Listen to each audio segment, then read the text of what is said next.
जडलो तो आता पायी, जडलो तो आता पायी, होऊ काही वेगळा. तुम्ही संते कृपा केली, गंगे चाली ओघाची. सांभाळिलो माय बापा, केलो तापा वेगळा. सांभाळिलो माय बापा, केलो तापा वेगळा. तुम्ही संते कृपा केली, गंगे चाली ओघाची. ओरसे या जीव धाला, तुका ठेला मौन्याची. ओरसे या जीव धाला, तुका ठेला मौन्याची. तुम्ही संते कृपा केली, गंगे चाली ओघाची. विठ्ठला विठ्ठला विठ्ठला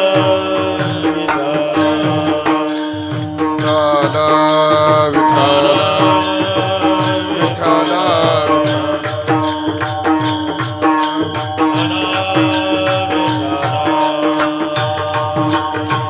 पुंडलिक वरदा हरि विठ्ठल, श्री ज्ञानदेव विठ्ठला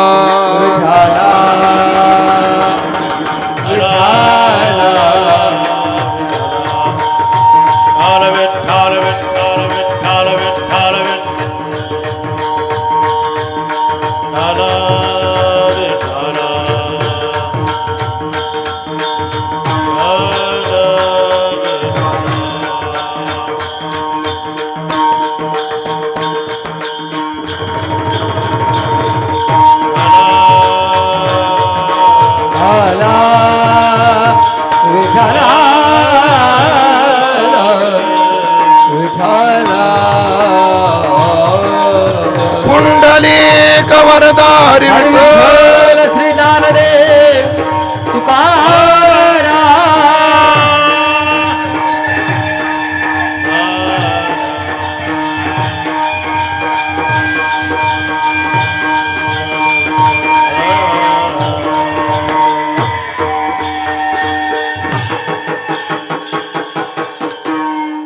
पांडुरंगा करू प्रथम नमः,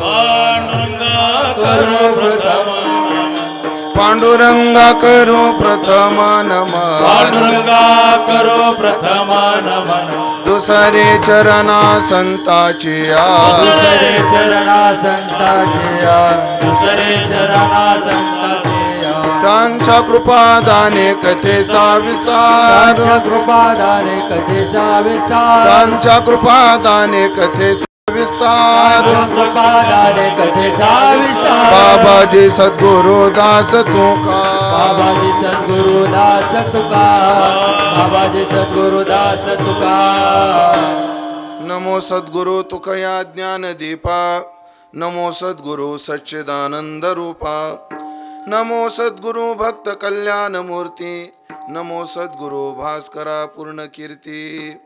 सेवेला गे सेवक झालो, सेवेला गे सेवक झालो, सेवेला गे सेवक झालो.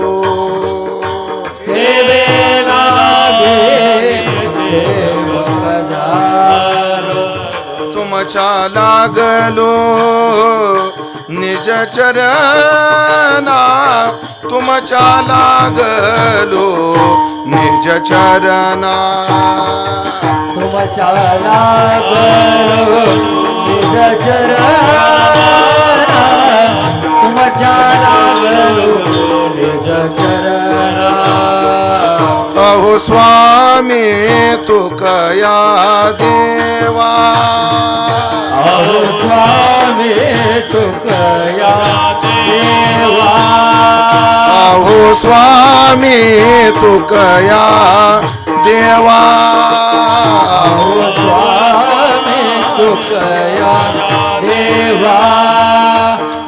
यावरी न करावा अव्हेरू, यावरी न करावा अव्हेरू. यावरी न करावा अव्हेर, यावरी न करावा अव्हेर.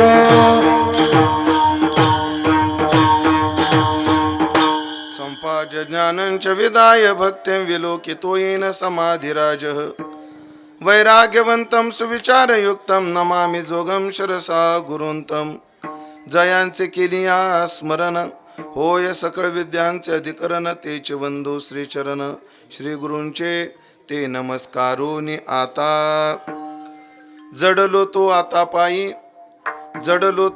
पायी होऊ काही वेगळा तुम्ही संते कृपा केली गंगे चाली ओघाची सेवेकरता निवडलेला अभंग संत श्रेष्ठ जगद्गुरु श्री तुकाराम महाराज यांचा 4 चरणाचा अत्यंत गोड सुंदर असा हा अभंग असून या अभंगातून तुकाराम महाराज संतांनी आमच्यावर कृपा कशी केली आणि संत कृपेने आम्ही कोण्या उंचीवर गेलो या दोन्ही गोष्टीचा विचार अत्यंत कृतज्ञता बुद्धीने संत चरणाजवळच व्यक्त करतायत. विठ्ठला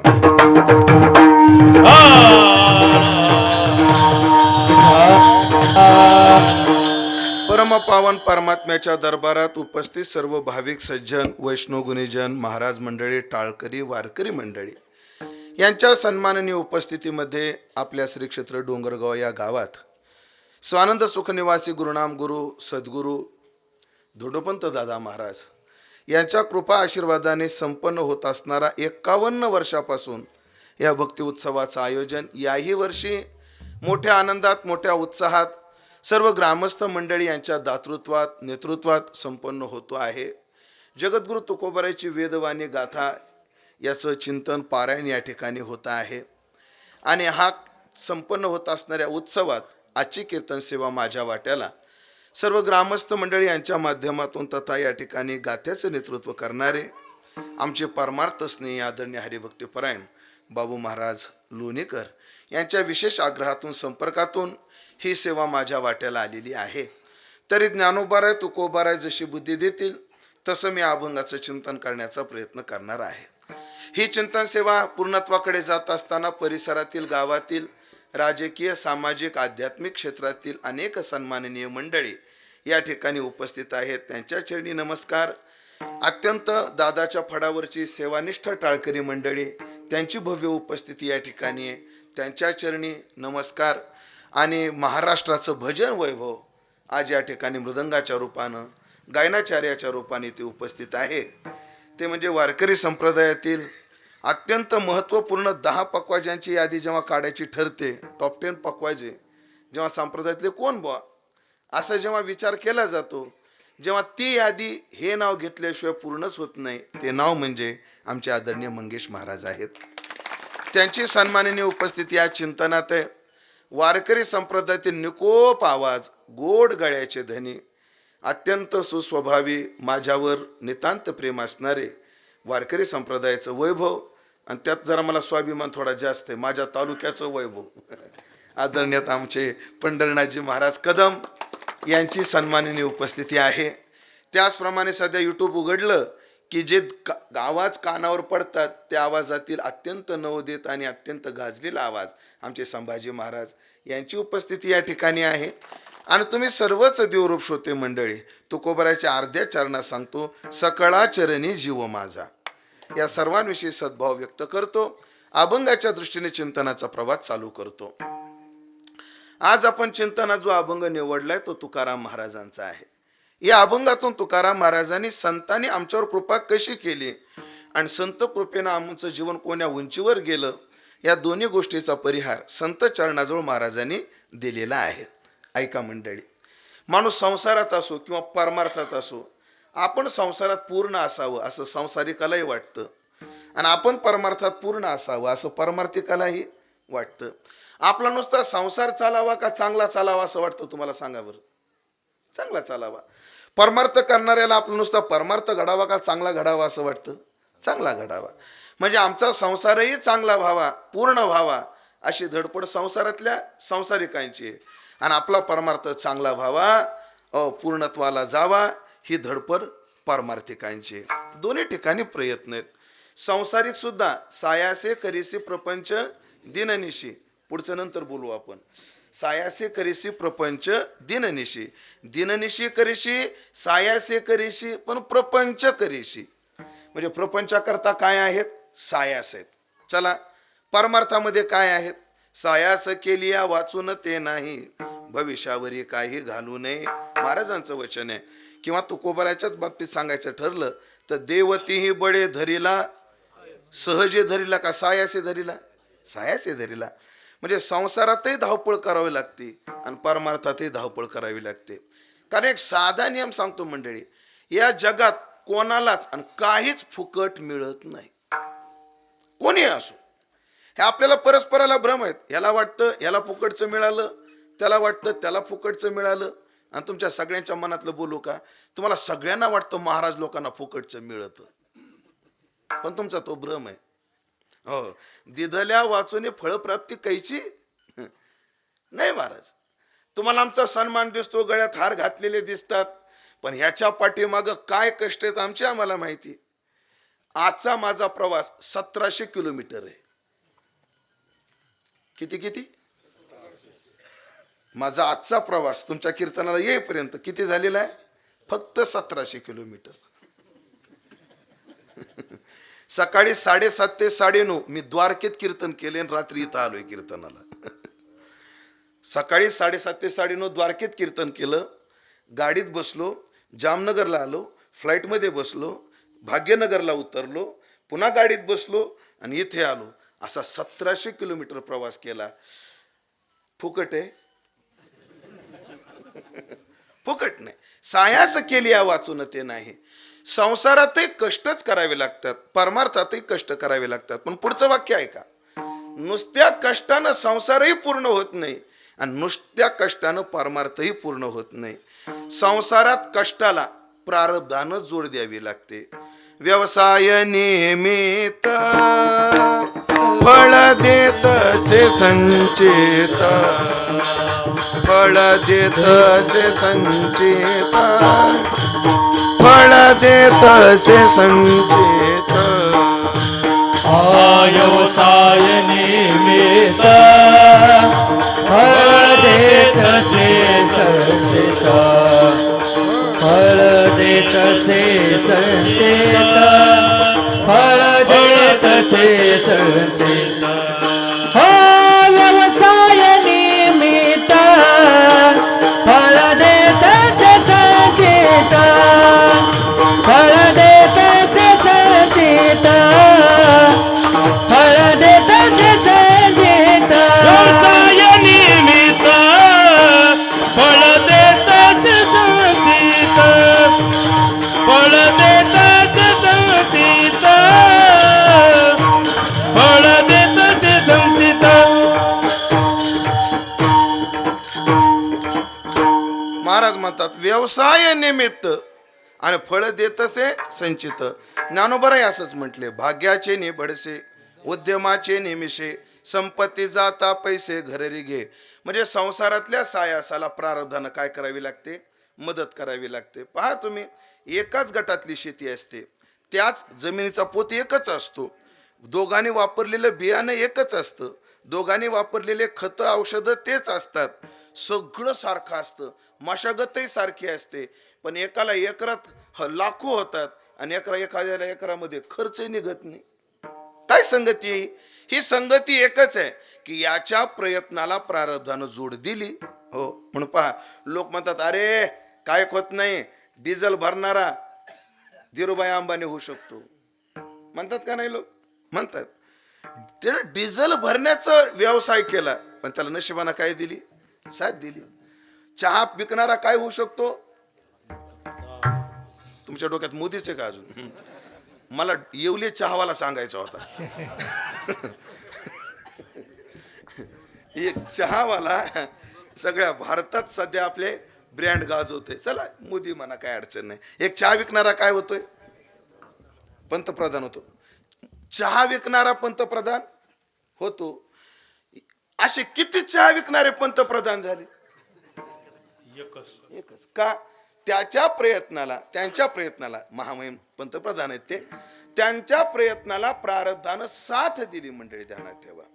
म्हणून संसारात प्रयत्नाला काय द्यावी लागते? नशिबानं साथ द्यावी लागते. चला, तसं परमार्थामध्ये नुसत्या प्रयत्नाने होत नाही, प्रयत्नाला कृपेनं साथ द्यावी लागते. म्हणून लांबी गुणिले रुंदी बरोबर क्षेत्रफळ हे जसं समीकरण आहे ना, तसं संसाराच्या पूर्णत्वाचं समीकरण आहे प्रयत्न अधिक प्रारब्ध बरोबर पूर्ण संसार, आणि प्रयत्न अधिक कृपा म्हणजे पूर्ण परमार्थ. एकदम सूत्र रूपानं सांगायचं ठरलं तर संसारामध्ये प्रयत्नाला प्रारब्धाची साथ आणि परमार्थात प्रयत्नाला कृपेची साथ. कोणाची कृपा लागते? 4 प्रकारच्या कृपेचा विचार. आवाज थोडा कमी ठेवा माझा. 4 प्रकारच्या कृपेचा विचार आपल्याकडे केला जातो.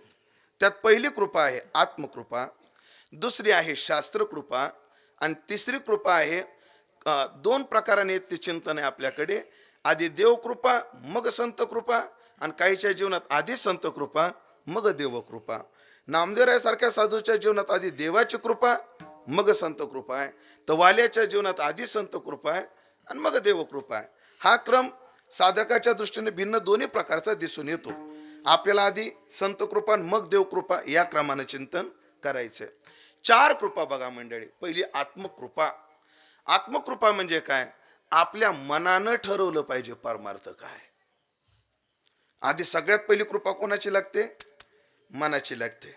इथून पंढरपूरला जायला मार्ग कोणता? सोलापूर मार्गे, हा, बार्शी मार्गे, सोलापूर मार्गे. मला सांगा, तुम्हाला पंढरपूरला जाताना किती घाट चढावे लागतात? नाही, लावा थोडंसं बरं. ज्ञानोबाच्या सोहळ्यातलं बोलू आपण. नाही, इकडूनच बोललेलं बरं. जसं ज्ञानोबाच्या सोहळ्यात आपल्या दिव्याचा घाट चढावा लागतो, तसं तुम्हाला इकडून जाताना किती घाट चढावे लागतात? मी 2 मिनिटं देतो, थांबतो मी, गडबड नाही मला. पंढरपूरला जाणार नाहीत काही तो वारकरी कोणी? आज येडशीचा घाट, त्याच्या अलीकडचा घाट लक्षात येईना तुमच्या? त्याच्या अलीकडे घाट आहे, लय मोठा घाट आहे. कोणता? त्या घाटाचं नाव उंबरा घाट. लय मोठा घाट आहे. पण हा घाट आहे कोण्या गावून निघा लागतोच. उंबरा घाट माहित नाही? तुमच्याकडे दाराच्या चौकटीला काय म्हणतात? आणि तो सगळ्यात मोठा घाट आहे बघा. सगळ्यात मोठा घाट कोणता आहे? आपल्या दाराचा उंबरा हाच मोठा घाट आहे. तुकोबाराचे किती गोड वचन आहे पहा. देवाची होईल मन तिथे होती, तरी का चित्ती न धरावे. चित्ती धरलं ना काही होतं, पण ही मन कृपा करत नाही. ह्याला एक दृष्टांत देतात माझे गुरुजी. एका माणसाला घोडा घ्यायचा होता बसायला, मग तो बाजारात गेला घोड्याच्या. तर त्या एका व्यापाऱ्याकडे 2 घोडे होते. एक उगम माझ्यासारखा मरतुकडा होता. काय झालं? ऐकून घ्या. माझ्यासारखा मरतुकडा होता आणि एक भला उमदाच्या उमदा घोडा होता. त्या व्यापाऱ्याने विचारलं, का हो, हा उमदा घोडा कितीला? म्हणे, मालक, हा उमदा घोडा 500ला, फक्त 500ला. बर. म्हणे, हा मरतुकडा 5 लाखाला. मरतुकडा घोडा कितीला? 5 लाखाला. उमदा घोडा कितीला? 500ला. तुम्हाला काय राव, तुम्हाला अक्कल आहे का? एवढा चांगला घोडा, हा, गाथा ज्ञानेश्वरीतलं बोलतो, त्याची 500 रुपये किंमत. हे मरतुकडा काही बोलतो, याची 5 लाख किंमत. सगळ्यांच्या लक्षात यायचं नाही. ज्यांच्या आलं त्यांना धन्यवाद, नाही आलं त्यांच्या दंडवत आहे माझा. जाऊ द्या, मला ताण नाही द्यायचा आणि घ्यायचा नाही. ताण घेतलं वाळून जाईन महाराज मी. ऐका मंडळी, मरतुकडा घोडा होता, एक उमदाचा उमदा घोडा होता. उमद्या घोड्याची 500 रुपये किंमत आणि मरतुकड्या घोड्याची 5 लाख. ते गिराईक म्हटलं, का हो, एवढा चांगला घोडा 500ला आणि मरतुकडा 5 लाखाला, असं काय त्याच्यात? म्हणजे, मालक, दिसतो मरतुकडा पण त्याच्या शरीराकडे जाऊ नका. म्हणे, का? यानं जर ठरवलं ना, या घोड्यानं, एवढा चपळ आहे हा घोडा, यानं जर ठरवलं एका दिवसात पंढरपूरला जाऊन रिटर्न येतं. म्हणजे एका दिवसात पंढरपूर रिटर्न येतं, एवढं चपळ घोडं आहे. यानं ठरवलं की एका दिवसात जाऊन येतं.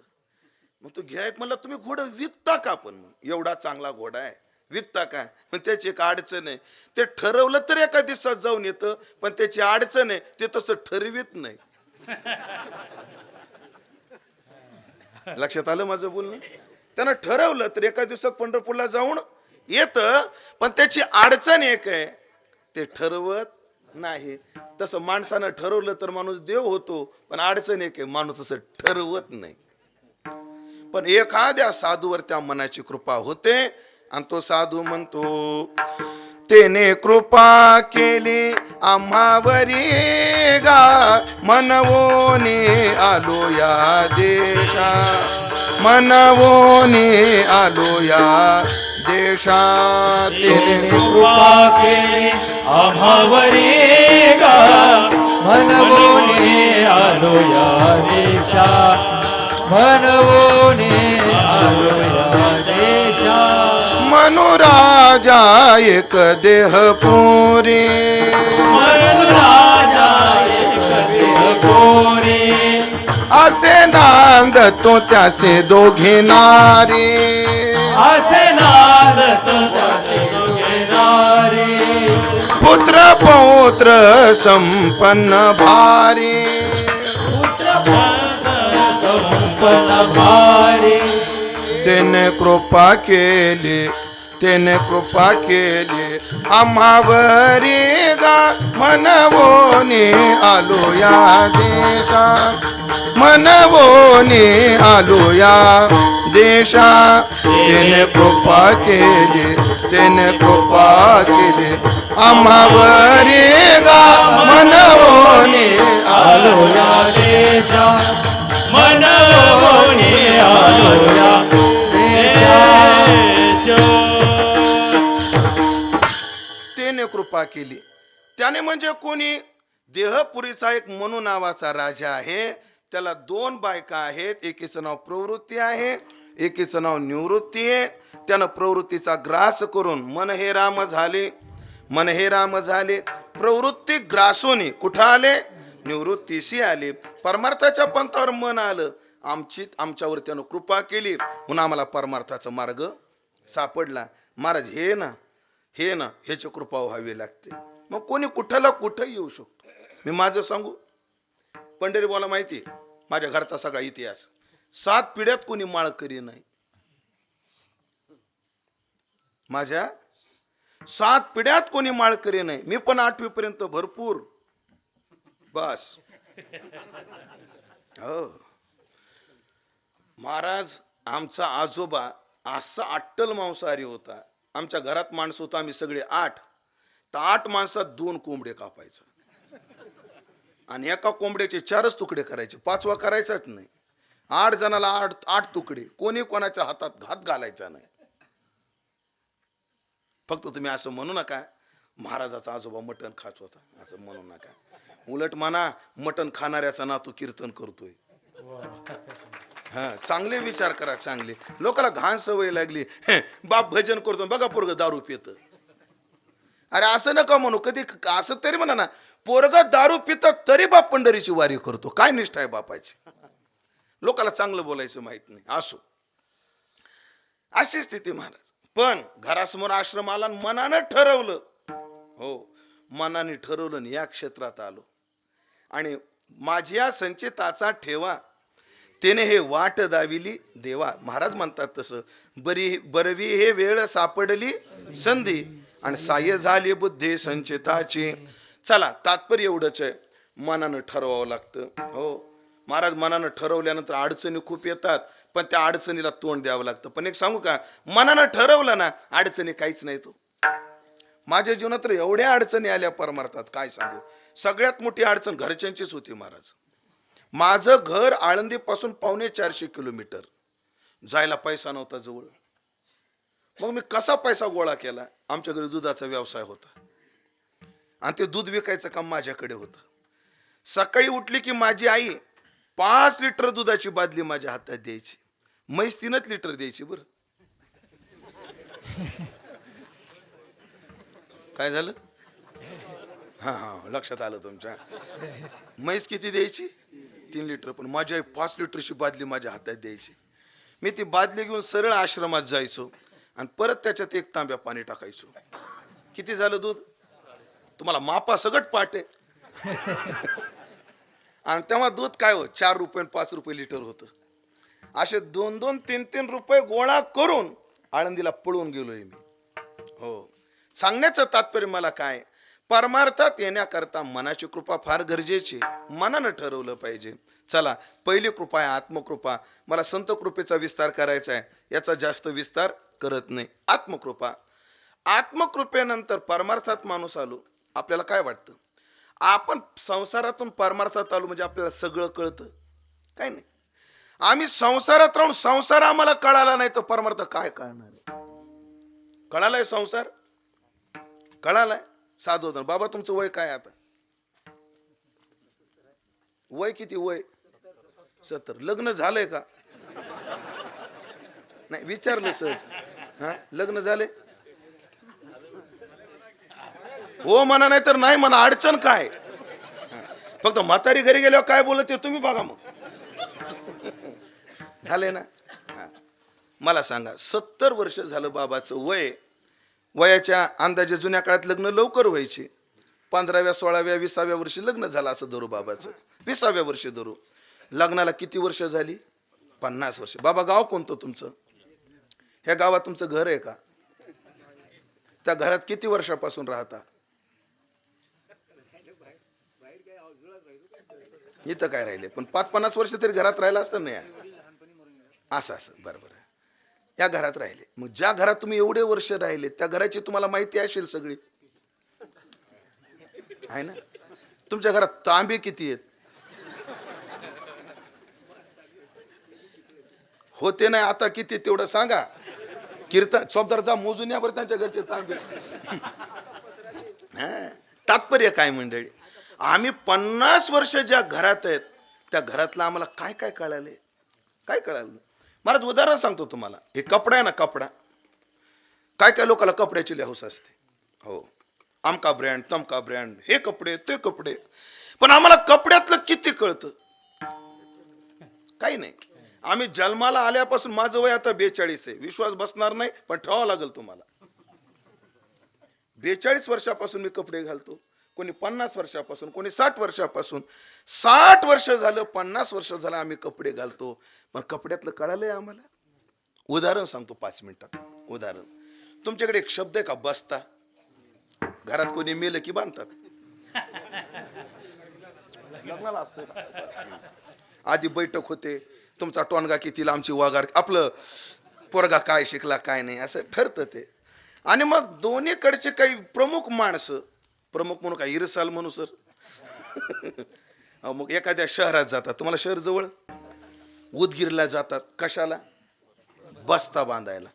तो शब्द कोणाला सुचला कोणास ठाऊक, पण शब्द लय समर्पक आहे. बस्ता. त्या दिवशीपासून नवरीचा बाप जो बस्ता होतो, बेचारा पुन्हा काय लवकर उठता होत नाही.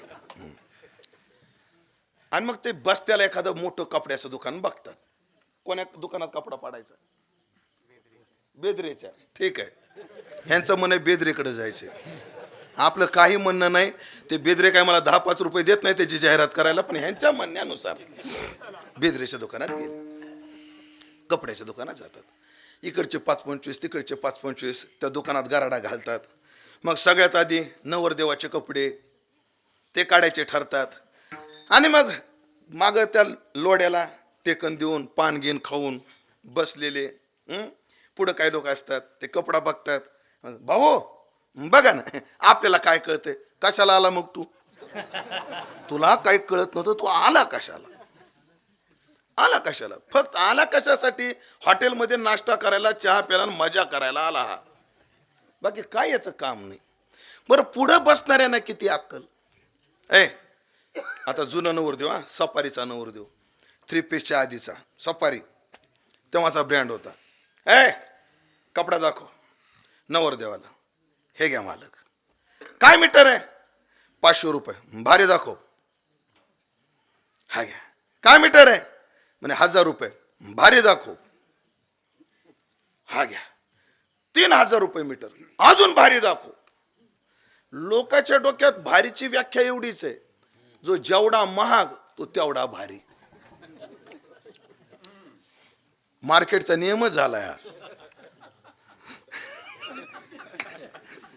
मार्केट कोणतंही असो, मार्केटचा काय नियम झालाय? जो जेवढा महाग तो तेवढा भारी. आलं लक्षात तुमच्या आता तरी बरं झालं. गणित आहे. दाखव 3,000 रुपये मीटर. अजून भारी दाखव. मालक सगळ्यात भारी कापड आहे, चला रे पुढच्या दुकानात. तो निघाला. योगायोगानं त्या दुकानात मी गेलेलो होतो. दुकानदार उठला, अरे रामू काय झालं काय झालं? अहो ते कपडा त्यांना पास पडला नाही. पाहुणे काय अडचण काय काय अडचण काय? नाही नाही म्हणे आमच्या मनासारखा कपडा नाही म्हणले. का रे कोणता कपडा दाखवला? म्हणजे मालक तो 3,000 रुपये मीटरवाला यांना दाखवला, तोही त्यांना पास पडना म्हटले. अजून कोणता भारी दाखवू? अरे तुला कळतं का कोण आहेत काय आहेत? डोंगरगावचे माणसं आहेत ते. कोणताही कपडा दाखवतो का? बसा बसा मी एक कपडा दाखवतो, पटलं तर घ्या, नाहीतर मी माफी मागेन. एवढं समजेन की मी तुमच्या सेवेला कमी पडलो, पण पुन्हा एकदा मला संधी द्या. जातवान व्यापारी असा म्हणतो. म्हणजे फुगीराज निघ कुठं जायचं घ्या घ्या तिकडं, म्हणजे डुंकून सुद्धा येत नाही पुन्हा. जातवान व्यापारी तसं नाही. जातवान व्यापारी काय म्हणतो? हा यावर्षी बसली नाही, पुढं बघू.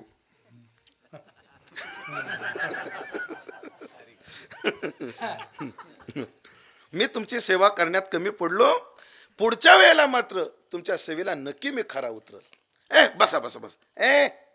पाणी दे रे, चहा सांग चहा सांग. बसतो ते. का रे रामू, तो काल सुरतून गठ्ठा आणलेला तो दाखवला का? रामू डोकं खाजवतो, नेमका कोणता गठ्ठा? थांब मी आणतो. मालक आतमध्ये जातो, एक गठ्ठा घेऊन येतो. इकडे पहा, तुम्ही कदरदान आहेत म्हणून कपडा काढला, नाही तुम्ही कपडा काढतच नाही. आणि असा कपडा टाकतो पुढं. हा बघा कपडा.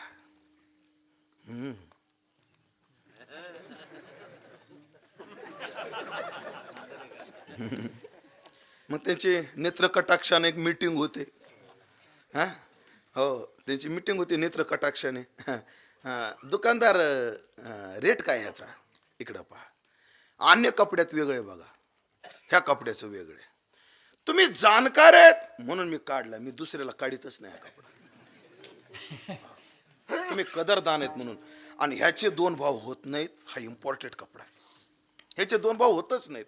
मी सांगल तो रेट, त्या रेटमध्ये तुम्हाला पटलं तर घ्या, नाही तर माफी मागतो मी तुमची. हा हो. आणि इकडं पहा, तुमच्या करता कपडा काढला, ह्याच्यात मला रुपया सुद्धा उरत नाही. ह्याच्यात मला म्हणजे कपडे दुकान चालवता येईल का मला? आणलेल्या भावात द्यावं लागलो म्हणते.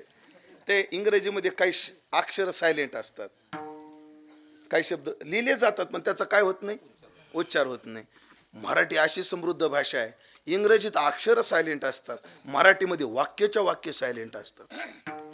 जेव्हा दुकानदार म्हणतो ना, मला याच्यात रुपया सुद्धा कमवायचा नाहीये, फक्त आलेल्या भावात तुम्हाला द्यायचंय, ह्या वाक्यात बाबू महाराज अख्खं एक वाक्य सायलेंट आहे. मी तुम्हाला चुना लावलेला आहे, एवढं वाक्य सायलेंट आहे याच्यात. जेव्हा मुलगा मुलगी पाहिला जातो तेव्हा मुलीचा बाप म्हणतो, आमची ठकू म्हणजे गरीब गाय, आमची ठकू म्हणजे गरीब गाय. ह्याच्यात एक वाक्य सायलेंट आहे, पोरो तिला शिंग आहेत. नाही, गाय गरीब आहे. गाय कशी आहे? गरीबच आहे, पण शिंग आहे त्याचा विचार कर. हे वाक्य सायलेंट असतं त्याच्यात. अहो तुम्ही बोला तर काय भाव आहे? एकच आहे, दुसरा भाव बोलणार नाही. 5,000 रुपये मीटरचा कापड आहे हा. वाटलूच होतो रो, काय शायनिंग या कपड्याला. 5 मीटर फाडा. तिकडं रामू चाल फाड आणि दे. रामू मालकाच्या तोंडाकडे पाहत होता, मालक रामूच्या तोंडाकडे पाहत होता, आणि मी दोघाच्या तोंडाकडे पाहत होतो, कारण मला तुम्हाला सांगायचं होतं नाही सगळं. आणि मी मालक गल्ल्याजवळ आला. बरं बाबा, मला म्हणे महाराज 250 रुपये मीटरचे. विठाला विठाला, आम्हाला फार कळतं, ह्या भ्रमात राहू नये, कोणी राहू नये. म्हणून सॉक्रेटिस समुद्राच्या काठावर फिरत होता म्हणे. हो, सॉक्रेटिस समुद्राच्या काठावर फिरत होता आणि असाच एक चापलुसी करणारा तिथे आला. सर तुमचं व्याख्यान ऐकलं. आम्ही आपलं नाही, आईन्स्टाईन फिरत होता आणि एक तोंड चापलुसी करणारा म्हटला, सर आम्ही डार्विन वाचला, आम्ही सॉक्रेटिस वाचला. काळ भिन्न आहे. डार्विनचा उत्क्रांतीवाद, आईन्स्टाईनचा सापेक्षवाद, हे प्रसिद्ध आहेत आपल्याकडे. पाश्चिमात्य तत्ववेत्ते ते फिलॉसॉफर. आम्ही डार्विन ऐकले, वाचले, आम्ही सॉक्रेटिस वाचले, पण आईन्स्टाईनचे तुमच्यासारखं ज्ञान कोणाकडे नाही. मोठी माणसं मोठी असतात. समुद्राच्या काठावर फिरत होते, त्याच्या हाताला धरलं, पुढं नेलं आणि सांगितलं, एक काडी घेतली, समुद्रात बुडवली आणि सांगितलं, ऐक, तू ज्या आईन्स्टाईनची एवढी स्तुती करतो त्या आईन्स्टाईनचं ज्ञान किती आहे? ही काठी भिजली तेवढे ज्ञान अजून समुद्रा एवढं बाकी आहे. आणि केवळ आम्हाला खुश करण्याकरता पूर्वीच्या लोकांची नावं घेऊ नको, त्याने उदाहरण लय गोड आहे तिथे. ते इंग्रजी अनुवाद आहे मराठीमध्ये, ते मी वाचलो होतं एका ठिकाणी. हो, अनुवाद असा आहे, त्यांनी सांगितलं, बाप जेव्हा पोराला खांद्यावर घेतो ना, संभाजी महाराज, बाप पोराला काय करतो? खांद्यावर घेतो. वाक्य लय गोड आहे. बाप जेव्हा पोराला खांद्यावर घेतो तेव्हा पोराला बापापेक्षा लांबचं दिसतं, कारण तो कुठं बसलेला आहे?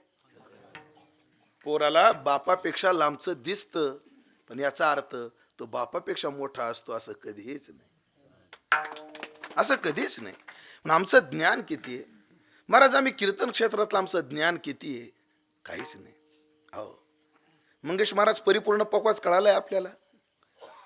पंढरीभाऊ आपल्याला गाण्यातलं सगळं कळालंय, मला सगळं कीर्तनातलं कळालंय? नाही कळालं आपल्याला. पण आपलं मन एवढं प्रगल्भ विचाराचं नाहीये परमार्थात आल्यावर योग्य मार्ग निवडायला.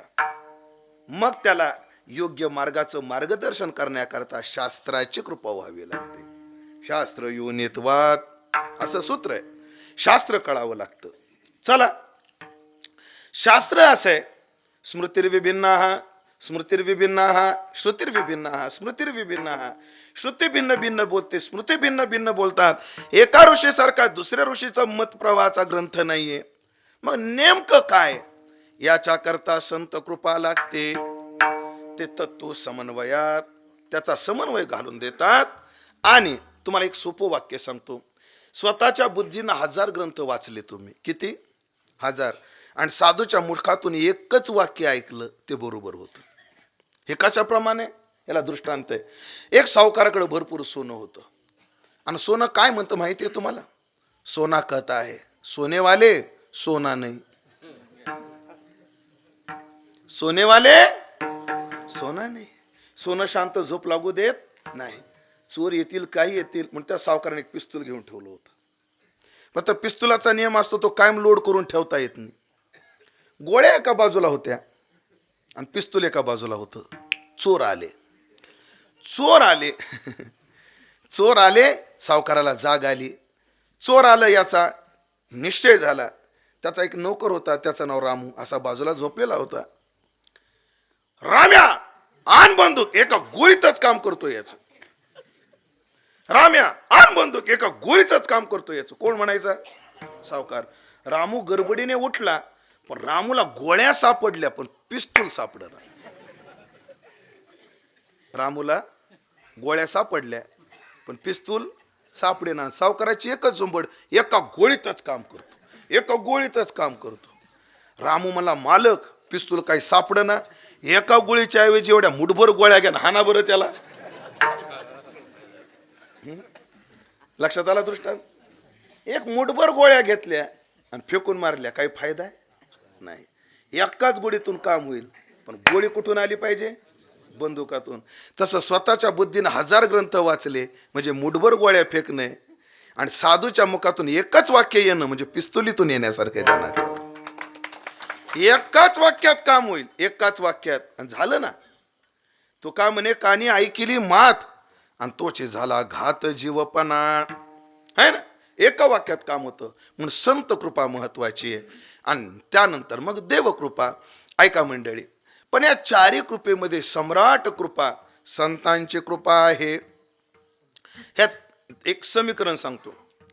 3 कृपा झाल्या पण संतांची जर झाली नाही तर काही अर्थ उरत नाही.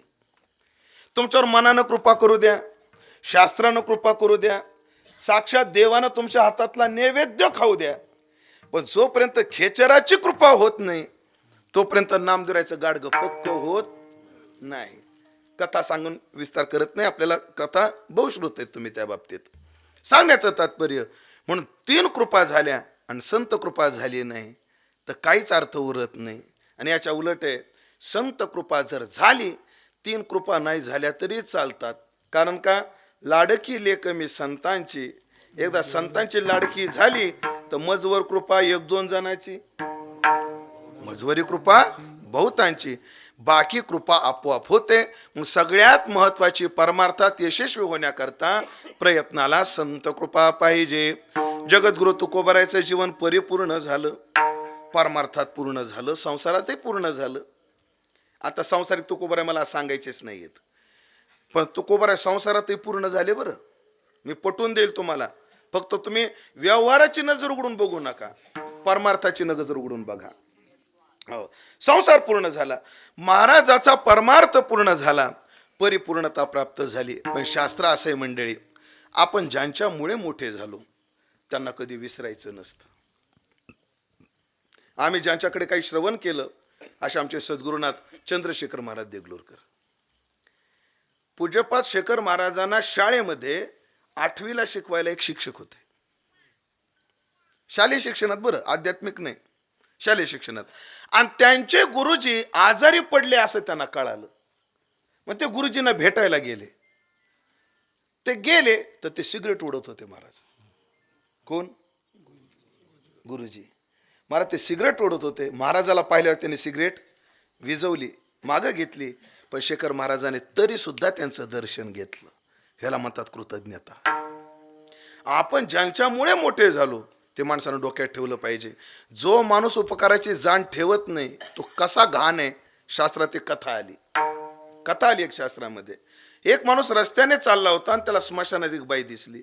स्मशान कळतं तुम्हाला? तुमच्या गावात आहे का? कोण्या बाजूला आहे? कोण्या दिशेला आहे? इकडे खाल्लाकडे का? हा, चारी बाजूला आहे. काय श्रीमंत गाव आहे वा. चारी बाजूला मसन वाटते म्हणजे काय श्रीमंत गाव आहे. ह्या गावाची ही श्रीमंती कळाली, आता बाकीची श्रीमंती कीर्तन झाल्यावर कळल. असो ऐका, विनोदाचा वागे बरं महाराज, काही टेन्शन घेऊ नका तुम्ही. होती साधूला आश्चर्य वाटलं, बाई स्मशानात काय करते?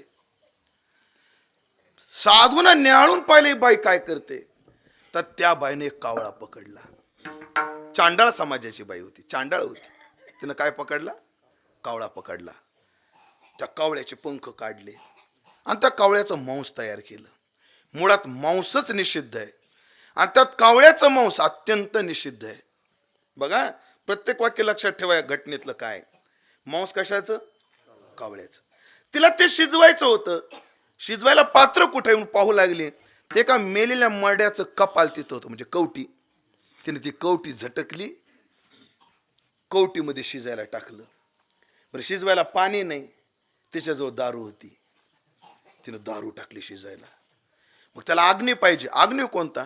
तिनं ते चितेवर ठेवलं आणि त्याच्यात काय घाण पडू नये म्हणून पायातल्या चपला झाकून ठेवल्या. सगळं लक्षात येते तुमच्या? एकदा जमीन घाण आहे, देश घाण आहे. ज्या देशात गेल्यानंतर नुसतं जाऊन जरी आलं तर कपड्या सगळं स्नान करावं असं शास्त्र सांगतं. अशी भूमी आहे, स्मशानभूमी आहे. जमीन नीट नाही, घाण आहे. ती जे शिजवते ते घाण आहे. तिच्या भांड्यात शिजवते ते भांडं घाण आहे. तिच्या द्रव्यात शिजवते ते द्रव्य घाण आहे. तिच्या अग्नीवर शिजवते तो अग्नी अमंगळ आहे. आणि त्याच्यात काही घाण पडू नये म्हणून चपला झाकून ठेवल्या. साधूला कुतूहल वाटलं, म्हणजे बाई आता ह्याच्यामध्ये काय पडायची राहिली घाण म्हणून तू चपला झाकून ठेवल्यास? आता ह्याच्यात कोणती घाण पडायची राहिली? ते म्हणजे महाराज मला माहिती आहे सगळ्या वस्तू घाण आहेत, तरी मी चप्पल झाकून ठेवली. म्हणजे का झाकून ठेवली? महाराज या वस्तू सर्व घाण आहेत, पण ह्याच्यापेक्षा जगात एक घाण वस्तू आहे. म्हणजे काय? कृतज्ञाची नजर, ती याच्यावर पडू नये म्हणून चपला झाकून ठेवल्या. म्हणजे उपकाराची जाण न ठेवणारा एवढा घाण सांगितलाय शास्त्राने. महाभारतात तर एक कथा येते, एक कृतज्ञ, लय मोठी कथा आहे, पण मला विस्तार जास्त होईल, वेळ घालवत नाही. महाराज राक्षस सुद्धा त्याच्या शरीराचं मांस खात नाहीत. म्हणजे राक्षस एवढा घाण असतो उपकाराची जाण न ठेवणारा. म्हणून महाराज म्हणतात, जाळू नये नाव पावलेने पार, मागील आधार बहुतांचा. मागीलांचा तर तो आधार आहे, वादच नाही, पण आपल्यावर उपकार आहेत त्यांचे. महाराज आपली संस्कृती किती कृतज्ञ आहे. आपल्याकडे पाडव्याच्या दिवशी गुढीची पूजा केली जाते, म्हणजे बांबूची पूजा केली जाते. आमच्याकडे नागपंचमीला कोणाची पूजा केली जाते? नागाची पूजा केली जाते. आमच्याकडे, तुमच्याकडे पोळा कोणता आहे? पण कोणता आहे? श्रावण का भाद्रपद? श्रावण. श्रावण अमावस्याला कोणाची पूजा केली जाते?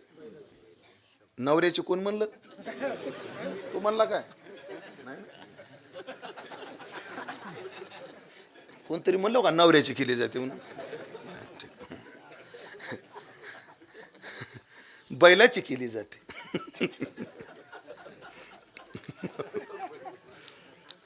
बैल आहे, त्याचे उपकार आहेत आमच्यावर, कृतज्ञता आहे. एवढंच नाही मंडळी, आपल्याकडे आपली संस्कृती रात्री कचरा सुद्धा बाहेर फेकायला सांगत नाही.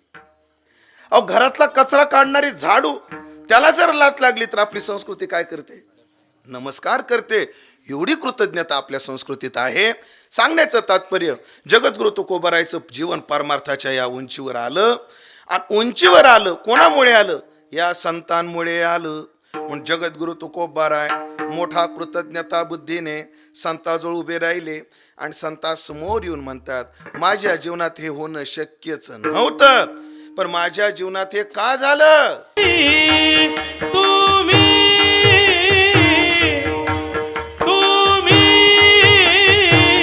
संती कृपा केली, हो तुम्ही संती कृपा केली, तुम्ही संती कृपा केली, हो तुम्ही संती कृपा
शेतकऱ्यात दोन प्रकार असतात, अल्प भूधारक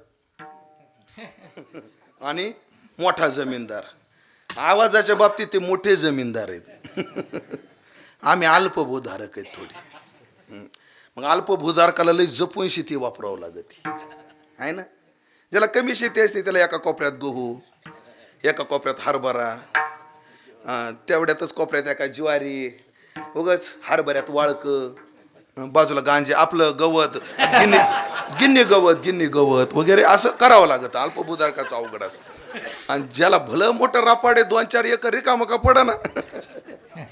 पण आमच्या पंढरीबांच्या आवाजात आमची तुलना अशी, आमचा स्केल जिथं संपते तिथून त्यांची चालू होते अशी अडचण. वैभव आहे ते. चला या जन्मात पुढच्या जन्मात देईल देव.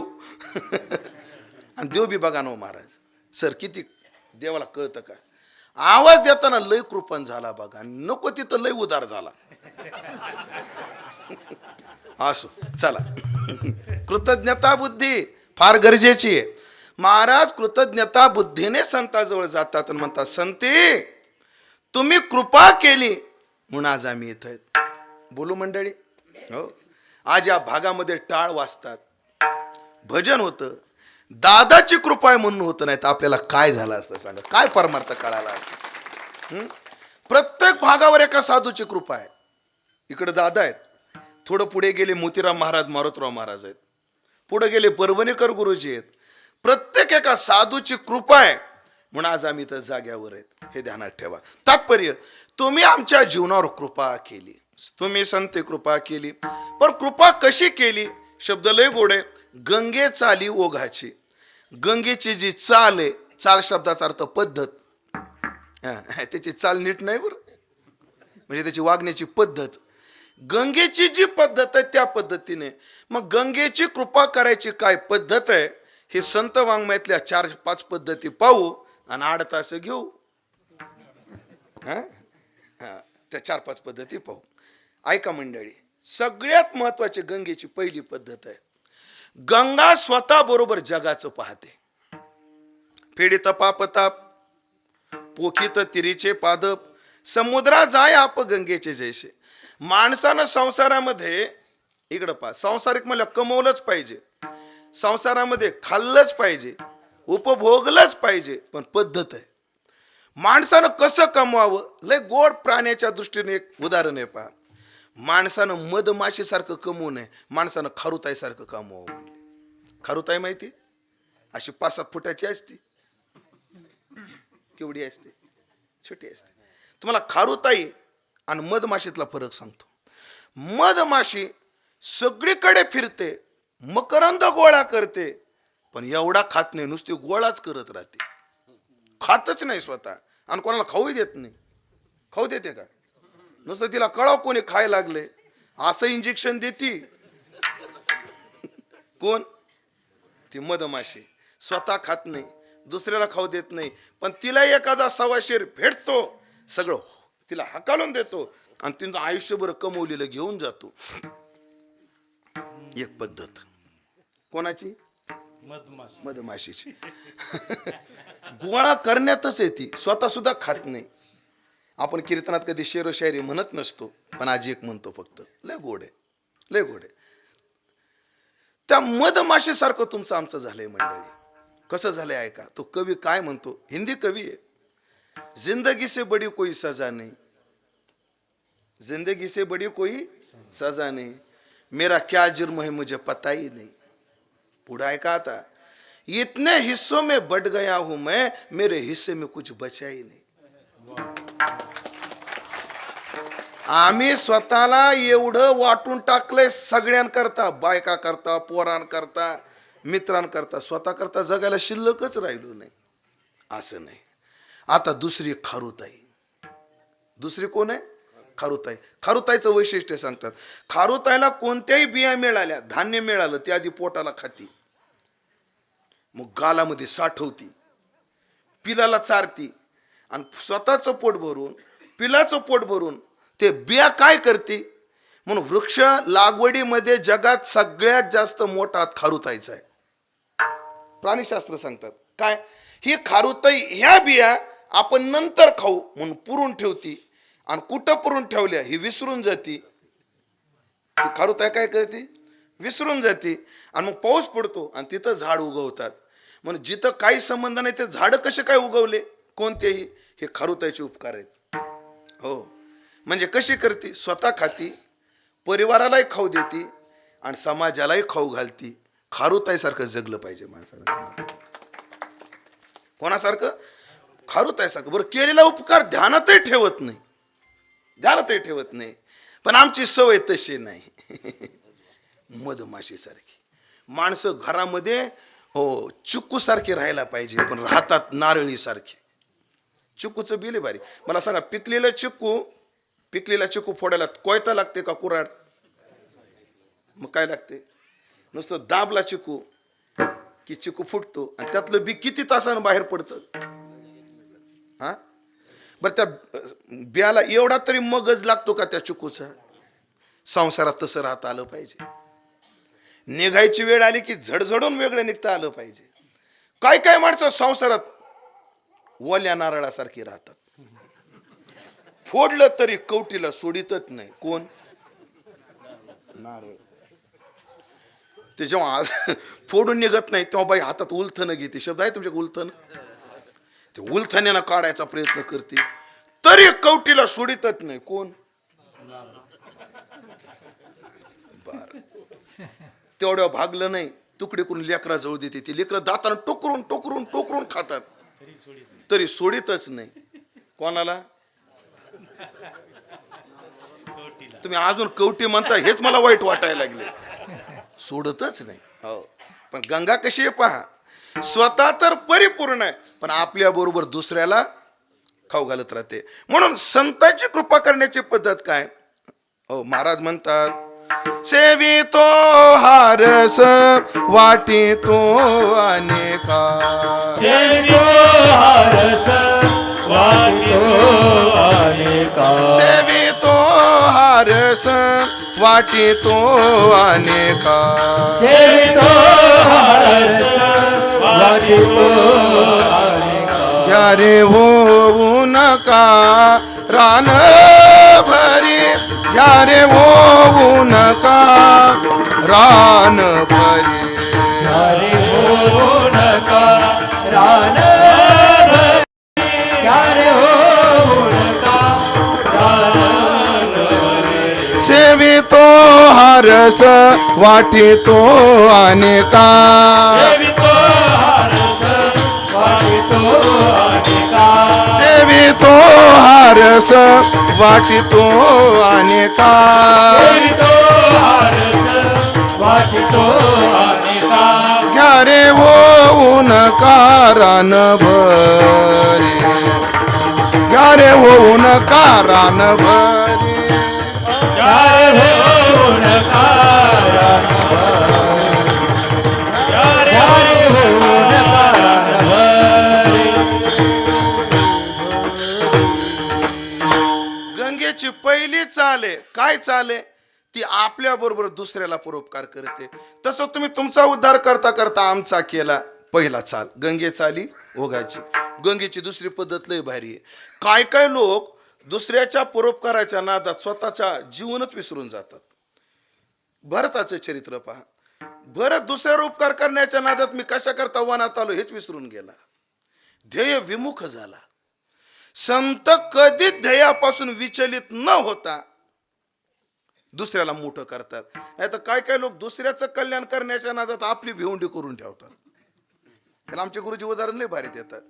2 दारू पिणारे दारू प्यायला कुठं पाठवायचे? हा, औरात काय? उदगीर. लांब काय? उदगीर आहे. नाही मिळतं तर चौकड गावात बी भेटत असेल कुठं तरी. पण आपल्याला लांब पाठवायचे. लांब पाठवू. कुठे गेले 2 जण दारू प्यायला? उदगीरला गेले. फुल डाउनलोड झाली. 1 KB सुद्धा शिल्लक राहिलं नाही. GB तर सोडाच, MB नाही, KB सुद्धा शिल्लक नाही. फुल डाउनलोड झाले. 2 जण उदगीरून एसटी निघून गेली, पायी निघाले. पहिला स्टॉप आला कोणता? हा तुम्ही मला ते आता मला काय गावाचे नाव माहित नाही. काय म्हणले तू? शल्लाळ पर्यंत आले. एकानं शर्ट काढून टाकलं. मध्ये मातले ते नागवेची नाचे आणि अनुचित वाचे बडबडे. त्यानं काय केला? शर्ट काढून टाकला. त्यानं काढला म्हणून येथं वडील जे जे करी ती. मग त्यानं दुसऱ्यानं काढला. पुढचा स्टॉप, त्या स्टॉप जवळ आला. एकानं बनील काढून टाकलं. त्यानं काढलं की हे नाही पुढे गेले त्यांचा शोधित मार्ग. ह्याने बनील काढून टाकले. पुढचा स्टॉप, हा मोठं सांगा एखादा आता. मुरकी जवळ एकानं पॅन्ट काढून टाकली. त्यानं काढली की नाही मार्ग दावणी गेले आधी. ह्यानं काढली. पार गावाच्या पाठीजवळ आले. आपल्या डोंगरगाव पाठीजवळ आले. एकानं अंडरपॅन्टही काढून टाकली. उघडे परब्रह्म सद्गुरूची मूर्ती. नेनो ब्रह्म मार्ग चुकले. आणि ते उघडं कुठून निघालं? पाठवून गावाकडं. गावाच्या जवळ आले. दुसऱ्यानं पाहिलं. म्हणलं अक्कल रे तुला काय? हा गावात जायचं म्हणे बाया माणसं असं उघडं जायला शोभतं का मला? हा घाल काहीतरी. ते म्हणे आता कपडे तर टाकून दिले, आता काय घालू? थांब मला माझी अंडरपॅन्ट देतो. मग त्यानं आपली अंडरपॅन्ट त्याला दिली. पुढं काय लक्षात आलं का ना काय माहित तुमच्या? अरे दुसऱ्याला झाकण्याच्या नादात स्वतः उघडा पडला त्याची वाट काय? म्हणून भरत हरणाचं कल्याण करण्याच्या नादात स्वतःची भिवंडी करून बसला. ध्यानात ठेवा. म्हणून डोंगरेजी महाराजाचं वाक्य एवढं गोड आहे, सगळ्या परमार्थिकांना ऐकलं पाहिजे. काय म्हणतात महाराज? हेच आमच्या नादात लागले. पण अरे तू स्वतः करता बी बघ ना काहीतरी. हा तुकोबारायचे प्रमाण असे खरपूस आहेत महाराज, काय सांगायचं. नाही संत चिन्हे उमटले अंगी आणि उपदेशा लागी पात्र झाला. महाराज म्हणजे पोहून येणे कासे लावे तो अनेका आणि म्हणावे त्या मूर्खा काय. आता स्वतः पोहता येत नाही, दुसऱ्या थांब तुला कडल लावतो. अरे तू लाग आधी कडला. दुसऱ्याची माय सांगण्याची होती, तुझी माय बघ कुठे. आपलं काय? पण संत तसं करत नाहीत. संत ध्येयापासून विचलित होत नाही. ही गंगेची चाल आहे. ओवी देतो त्याशिवाय बोलणार नाही. ज्ञानोबा म्हणतात जैसा गंगेशी उदधी निरंतर. गंगेशी उदधी कधी कधी का निरंतर? निरंतर. गंगा खाचेत जाते, खळग्यात जाते, डोंगरावर जाते, दरीवर येते, इथं आपटते, तिथं आपटते, पण समुद्राकडे जायचे कधीच विसरत नाही. ही गंगेची काय आहे? चाल आहे. त्या चालीनं अजून 2 राहिल्या बरं, मग 8 तास आहेत आपली. अजून 2 चाली आहेत. अजून एक चाल आहे गंगेची. तुमच्या गावाजवळ एखादी नदी आहे का? जवळपास नाही? 5, 10, 15, 20, 25, 30, 50, 60 मांजरा. किती लांब आहे? 20 किलोमीटर. मांजरेला पाणी आहे. जीव द्यायजोग, आपलं पवायजोग. महाराज मांजरा आहे ना, मांजरा तुम्ही तिला सामान्य समजू नका बरं. मांजरा फार मोठं तीर्थ आहे, पण शापित तीर्थ असल्यामुळे महाराज त्याची प्रसिद्धी नाही. तुम्हाला 2 मिनिटं जातील महाराज. मी सांगतो मांजरेचं महत्व सांगतो तुम्हाला. मांजरा काय? मांजरेचं महत्व आधी सांगतो. आपल्याकडे जे तीर्थ आहेत प्रमुख गोदावरी आहे, कृष्णा आहे, नर्मदा आहे, देव नदी आहे, कावेरी आहे, सिंधू आहे, गंगा आहे. या यादीत ही आहे. सूर्य जेव्हा सिंह राशीत प्रवेश करतो तेव्हा गंगा गोदावरीत आलेली असते. आपण त्याला सिंहस्थ पर्वणी म्हणतो. तेव्हा सूर्य कोण्या राशीला आला असतो महाराज? सूर्य राशीला आलेला असतो. जेव्हा सूर्य कन्या राशीला जातो तेव्हा गंगा कृष्णेमध्ये वास्तव्याला आलेली असते. मग तिथं कन्यागत पर्व काळ आहे. कृष्णेचा कन्यागत पर्व काळ आहे. आणि जेव्हा सूर्य राशीचं नाव वृश्चिक राशीला येतो तेव्हा गंगा मांजरीत आलेली असते.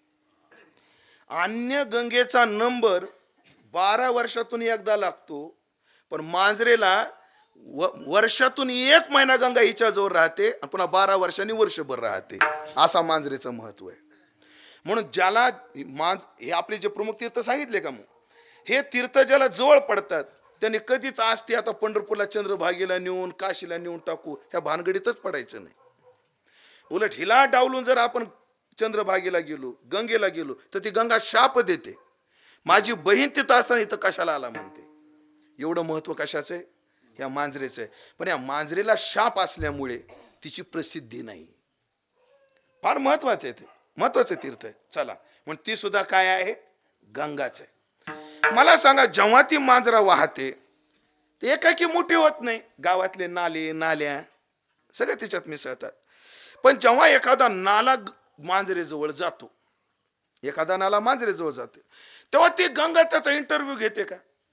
कोण रे तो? नाला. कोण्या गलीतून आला? म्हणजे खाटकाच्या गलीतून. चला होय माग, अशी गंगा करते का?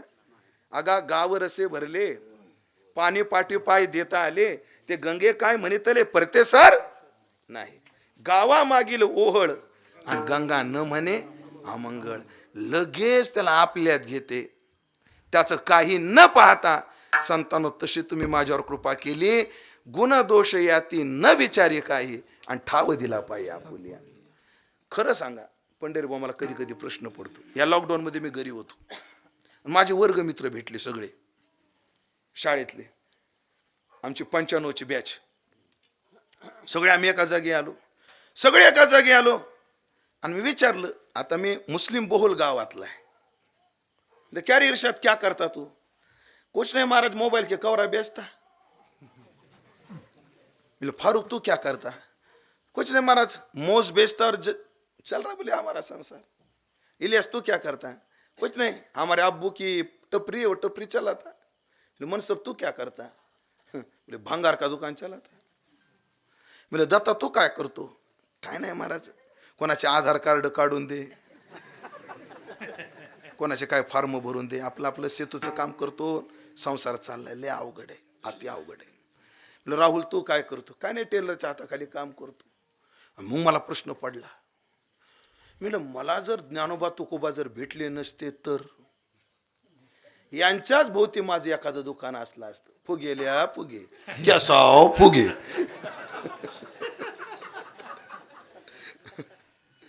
संतांनी नसतं आम्हाला जवळ केलं असतं, काय झालं सांगा बरं? आमची काय योग्यता पाहिली? काय योग्यता पाहिली संतांनी? नाही. म्हणून पहा, खरा सेक्युलर आमचा वारकरी संप्रदाय आहे. कोणी डंके पेटू नये सेक्युलरपणाचे. खरा सेक्युलर कोण आहे? वारकरी संप्रदाय. मला सांगा, तुम्ही कोण्या वारकऱ्याच्या दिंडीत गेल्यावर तुम्हाला जातीचं प्रमाणपत्र मागितलं जातं का? आणि सरकारच्या दरबारात जा बरं, चपराशीची जरी नोकरी पाहिजे तर आधी काय द्यावा लागतो? मग खरं सेक्युलर कोण आहे? आमच्या ज्ञानोबारायांनी 12व्या शतकामध्ये मिळविली मांदी वैष्णवांची. सगळे एका जागी केले महाराज, हे ध्यानात ठेवा. तात्पर्य मला हे सांगायचंय की कोणाचा काहीच दोष न पाहता तुम्ही आम्हाला जवळ केलं, गंगे चाली ओघाची. आता दुसरं उदाहरण पहा, दुसरी चौथी चाल गंगेची. तुकोबऱ्याचं प्रमाण आहे. आता तो नाला कुठं गेला? गंगेत गेला. तो गंगेत नाला गेल्यानंतर गंगा त्या नाल्याला गंगाचं रूप किती वर्षानं देते? लगेच. तुकोबऱ्याचं प्रमाण काय? सरिता ओहळ ओघा गंगे मिळवणी झाल्या गंगा. किती दिवसांनी?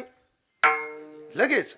तद्वत संतांच्या जवळ गेलं की संत लगेच आपलं आपुल्या सारिके करीती तात्काळ, नाही काळ वेळ तया लागे, नाही काळ वेळ तया लागे.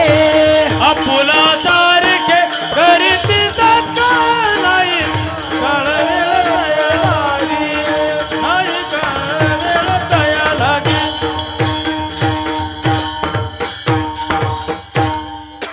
तुकोबऱ्याचं प्रमाण आहे असंच. आपुलेसे जेही नाही उरो दिले आणि चोजविता भले ऐशी स्थळे. ऐशी स्थळे चोजविता भली, कारण आपल्यातून ते परका ठेवीतच नाही. जगात एवढं अवदार्य कोणातच नाही बरं. आपलं कोणीच कोणाला देत नाही. मी जेव्हा तुमच्या घरी येतो किंवा तुम्ही माझ्या घरी येता किंवा तुम्ही पाहुण्याच्या घरी जाता किंवा पाहुणे तुमच्या घरी येता, तेव्हा आपण काय करतो? एक कप चहा, अजून थोडे उदार झाले तर प्लेटभर पोहे, अजून थोडे उदार झाले तर एक वेळचं जेवण, अजून थोडे उदार झाले एक दिवस मुक्काम. अगदी बरोबर. हो, एक दिवस मुक्काम करून त्याची उठाठेव 2 टाइमचं जेवण, अजून थोडे उदार झाले तर एखादा पोशाख. एवढे तर होतच नाहीत. आणि अजून थोडे उधार झाले तर एखादी अंगठी का नाही एवढं बी तेच मला विचारायचं होतं. होत नाही महाराज, कोणीच आपलं कोणाला देत नाही. ऐका, आज काय वार आहे? गेल्या रविवारची गोष्ट आहे महाराज. गेल्या रविवारी माझं कीर्तन मुंबईत होतं आणि मुंबईत माझ्या कीर्तनात नरेंद्र मोदी असे समोर बसले होते. कोण? नरेंद्र समोर बसले होते. पूर्ण कीर्तन होईपर्यंत पुढे बसले माझ्या ते. तुम्ही असं का बघता माझ्याकडे? काय असं असं चुकल्यागत का बघताय तुम्ही माझ्याकडे? तुम्हाला खोटं वाटतंय का? आणि पंढरी बुवा, ह्यांना खोटं वाटणं साहजिक आहे, कारण हे खोटंच आहे. बाबू महाराज, ह्या लोकांना खोटं वाटणं काय साहजिक आहे, कारण हे काय खोटंच आहे. पण कोणाचं काय ऐकून घेता, आमचं एवढं तरी ऐकून घ्या. नरेंद्र मोदी कीर्तन झाल्यावर मला भेटले. वा वा वा उमेश महाराज, तुमचं कीर्तन आपल्याला फार आवडलं. तुमच्यासारख्या कीर्तन करायची गरज आहे. तुम्हाला काहीतरी द्यायची इच्छा आहे मला. काय देता? म्हणजे काय देऊ तुम्हाला? म्हणजे तुम्ही काय देता? म्हणजे एखादी शॉल देऊ का? शॉल द्या ती. म्हणलं शॉल नको, गठ्ठा पडलाय.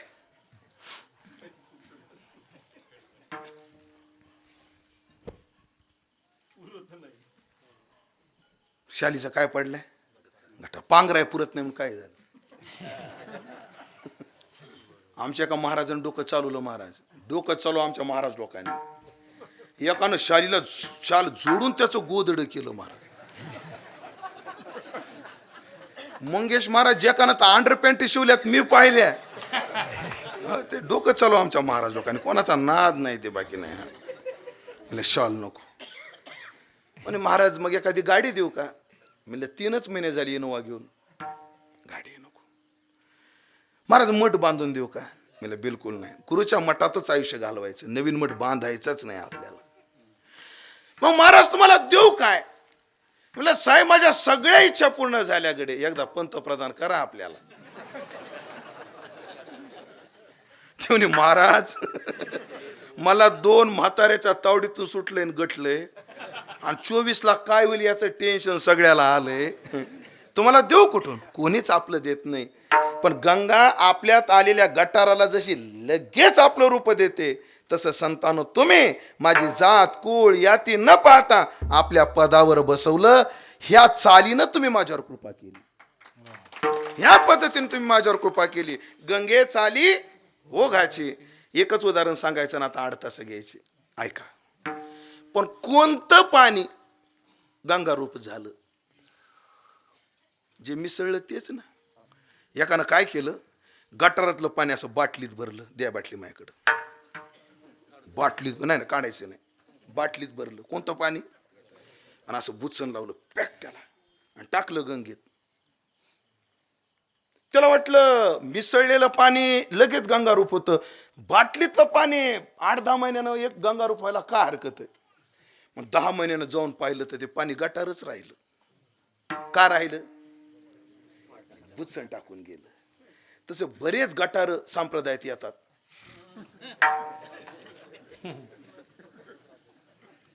येतात ना बरेच गटार. कुठे येतात? वारकरी संप्रदायात येतात. संप्रदायात मजा नाही. जरा एक शब्द बोलायला मला परवानगी दे राऊत बाबाच्या भाषेत. अरे संप्रदायात लय मजा आहे. भडव्यात तू बुचन उघडतो, तू रंग ह्याच्यात येतात आणि काटा काठानं जातात. संप्रदाय तेवढा बरं नाही. ह्याच्यात खूप मजा आहे. ह्या गाथ्या ज्ञानेश्वरीत खूप मजा आहे. फक्त दादा तू बुचन काढ आणि याच्यात रंग, त्याच्याशिवाय मजा येत नाही. रंगावं लागतं याच्यात. रंगला या रंगी तुका एकांगी नाही, तुका सर्वांगी. हे माझं समर्पण आहे. म्हणून संतांची कृपा आहे. तुम्ही संती कृपा केली. गंगे चाली ओघाची. ओघ जसा ओघावर जशी गंगा कृपा करते तशी तुम्ही कृपा केली. आणि तुमच्या कृपेने आज मी कुठं पाये जडलो तो आता पाये जडलो तो आता पाये जडलो आता पायी जडलो तो आता पायी जडलो तो आता पायी जडलो तो आता पायी जडलो तो आता पायी हो काय वेगळा हो काय वेगळा तुम्ही कृपा केली तुम्ही संते कृपा केले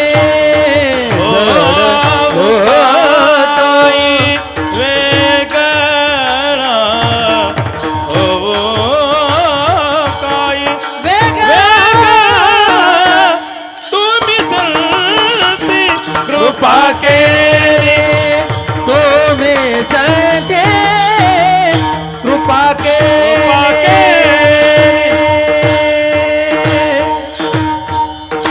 आता या पहिल्या चरणाचे परंपरेनं 2 अर्थ केले जातात. त्यात मी एक अर्थ करतोय आणि तो अर्थ मी सद्गुरूकडून तपासून घेतलाय. बरं, मला गुरुजी म्हटले एखाद्या चरणाचे विविध अर्थ होत असतील आणि फक्त अपसिद्धांत होत नसेल तर त्या अभंगाचा गौरव असतो. तो जेवढे सार्थ गाते आहेत ना त्याच्यात जडलो तो आता पायी हे संतांकडे लावले, पण मी आता वेगळं लावतोय, थोडंसं देवाकडे लावतो. एवढंच, तुम्ही माझ्यावर कृपा केली आता मी कुठं आलो, आता मी पायी जडलो. देवाच्या पायावर तुम्ही मला जडून ठेवलं.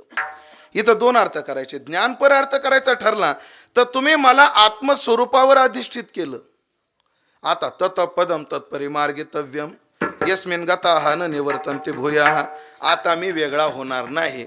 पण याच्यापेक्षा दुसरा अर्थ करतो. आता तुमच्या पायावर एवढा जडलो, आता काही केल्या तुमच्यापासून वेगळा होणार नाही, म्हणजे तुमचे चरण मी सोडणार नाही, काही होऊ द्या. माणूस देवाचे चरण का सोडतो? देहावर अडचण आली तर.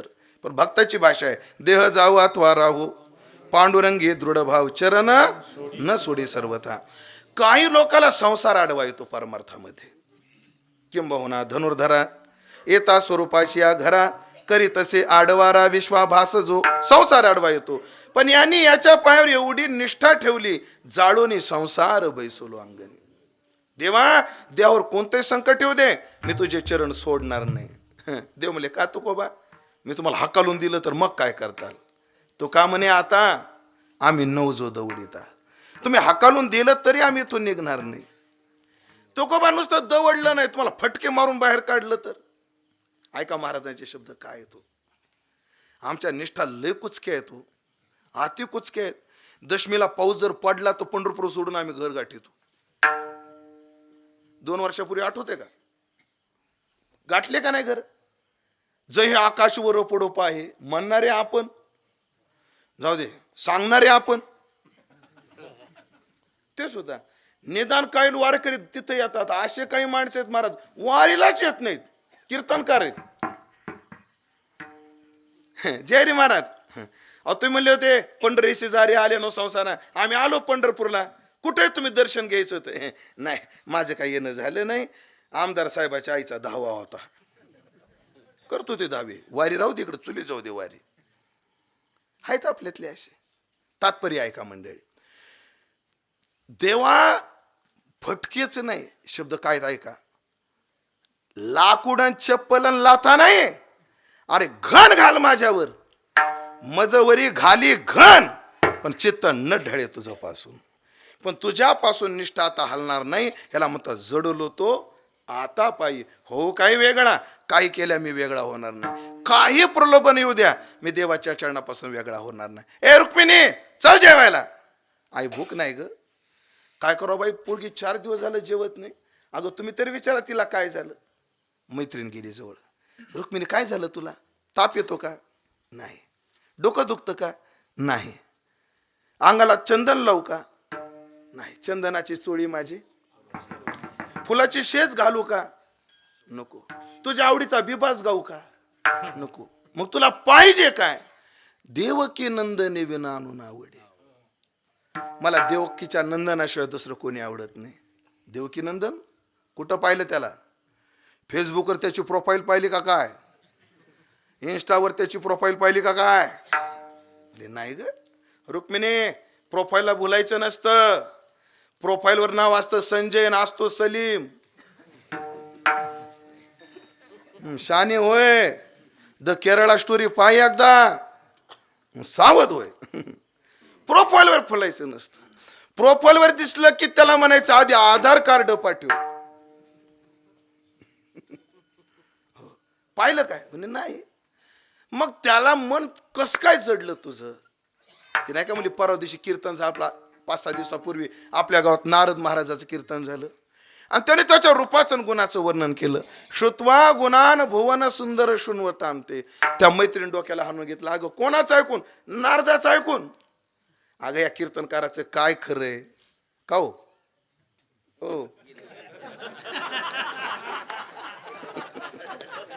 कीर्तनकाराचं काय खरंय? काहीच खरं नाही. अगदी बरोबर.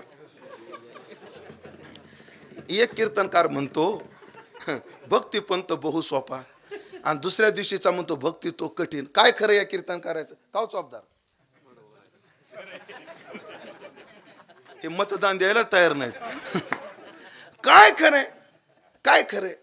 अगं तो म्हटला सुंदर आहे पण नसला तर? रुक्मिणी म्हणते शेखरोवा अशेखरोवा, गुणोवा निर्गुणोवा, कसाही असो मन दिलं दिलं दिलं आता वेगळी होणार नाही. जडलो तो आता पायी हो काही वेगळा. कशामुळे ही निष्ठा निर्माण झाली? तुम्ही संते कृपा केली गंगे चाली ओघाची. संतांनो, या संसाराच्या महापुरामध्ये हो चालू तुम्ही वाद, पण सांभाळिलो माय बापा. तुम्ही मला या संसार सागरातून सांभाळलं. हो मजर दई सद्गुरु, त्याच्यामुळे त्याने तारिलो हा संसार पुरू. सांभाळिलो माय बापा, केलो तापा वेगळा. संसाराच्या तापातून वेगळा झालो. संसारात ताप आहे का नाही? बोला की. संसाराच्या तापे बरं चला, ताप आहे का नाही फुटून देऊ. ज्यांचं ज्यांचं लग्न झाले त्याने हातवर करा बरं.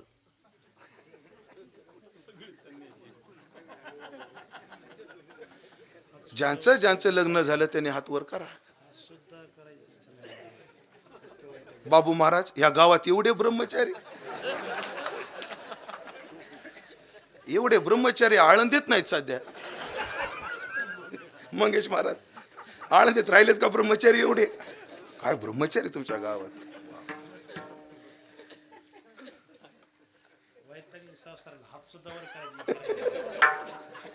तुझं नाव काय? लग्न झालं का तुझं? अरे अरे अरे तुझं झालं. भैया तुझं रे, तुझं तुझं रे, तुझं तुझं तुझं झालं. तुझं तुझं झालंय का?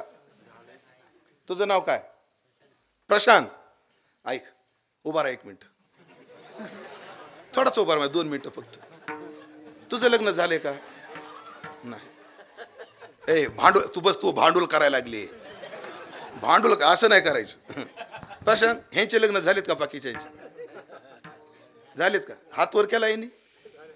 का केलं नाही सांगू? हे लग्नाला एवढे वैतागले, हात वर करायची वासनाच होत नाही यांची.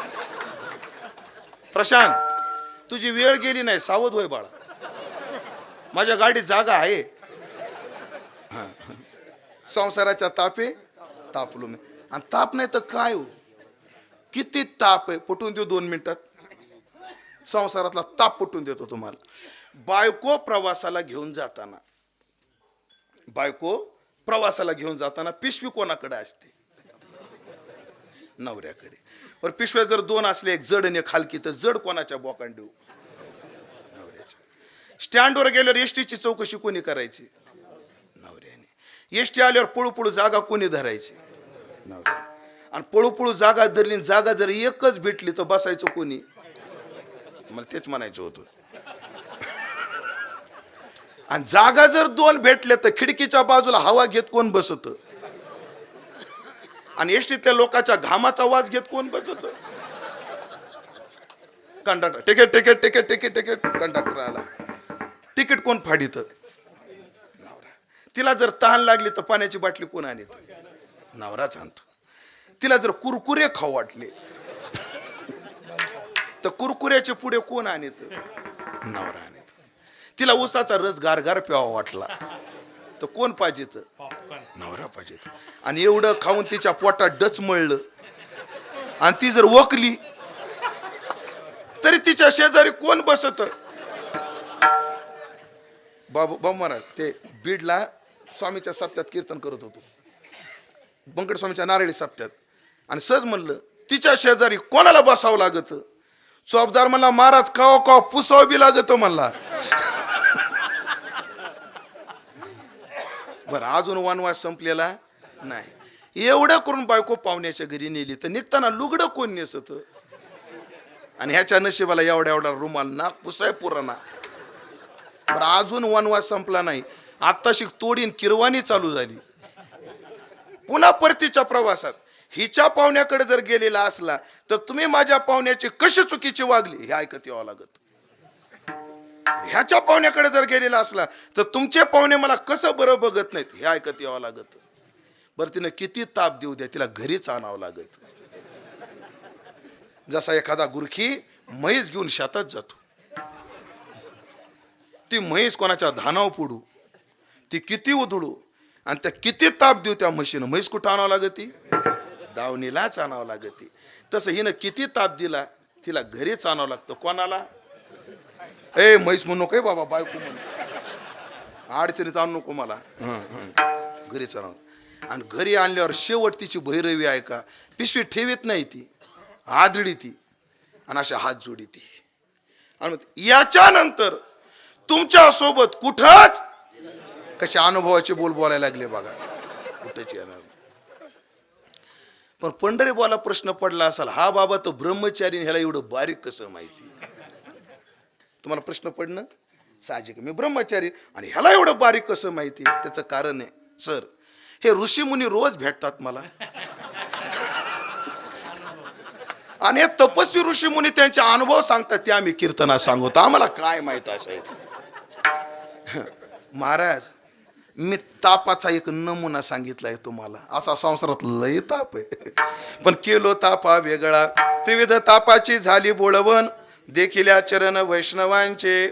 मग काय सांगू संतांनो, असा संसाराच्या महापुरात वाहत चाललो होतो. तुम्ही मला सांभाळलं, सांभाळिले सांभाळिले सांभाळिले अनाथा, केला निळा केला निळा केला निळा पावन, असं तुम्ही मला सांभाळलं, या संसाराच्या तापापासून वेगळं केलं आणि माझी योग्यता पाहिली, माझी जर समर्पण पाहिलं आणि तुमची कृपा पाहिली तर मला एकच वाटतं, ओ रसे या जीव धाला आणि तुका ठेला मौन्याची.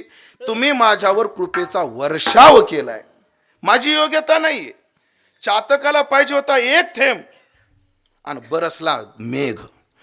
तशी माझ्यावर तुम्ही कृपेचा वर्षाव केला आणि तुम्ही मला ज्या उंचीवर नेऊन ठेवलं ना, त्या उंचीवर मला ठेवलंय, त्याच्याबद्दल बोलायला शब्दच नाही. तो का ठेला मौन्याची. का नाही? दोनच ओव्यात विषय पूर्ण करतो. संत ज्या उंचीवर नेतात ना, त्या उंचीवर बोलायला शब्दच नाही आहेत. किंबहुना निवृत्ती ठेविलो असो जी स्थिती, आणि ते केवी देव हाती वाचेची, ते वाचेनं देता येत नाही. किंवा ज्ञानोबराय म्हणतात, हा दिठवा जयावरी झळके की हा पद्मकर माथा पारुखे, तो जीवची परी तुके महेशेसी, एवढे जिये महिमेचे करणे आणि ते वाचा बळे वानू मी कवने, म्हणतो का ठेला मौन्याची. माझ्याकडे बोलायला शब्द नाहीत. मग मला सांगा, जिथं तुकोबराने मौन धरलं तिथं मी बोलाव का? मुळीच नाही. विढोबा रखुमाई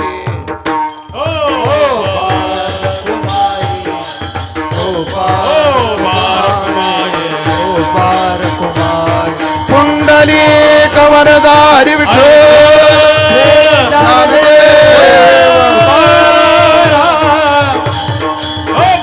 बोला कुंडली कवरदारी श्री ज्ञानदेव.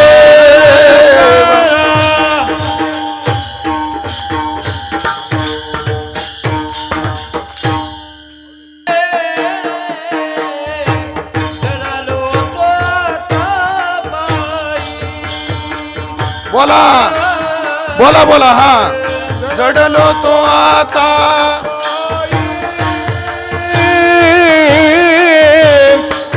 जडलो तो पाये,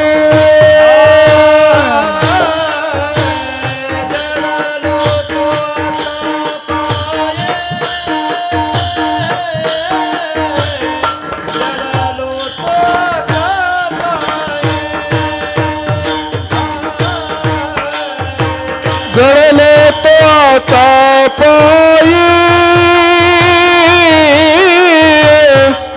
जळले तो आता पायी होऊ काही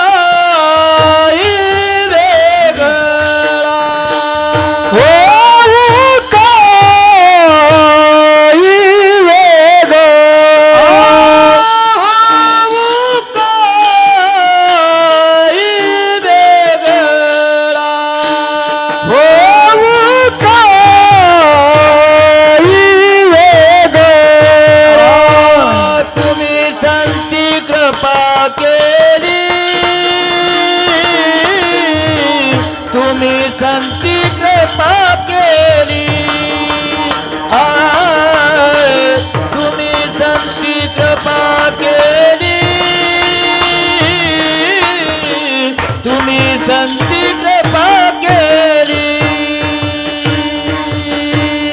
तुम्ही संती कृपा केली तुम्ही संत कृपा केली तुम्ही संत कृपा केली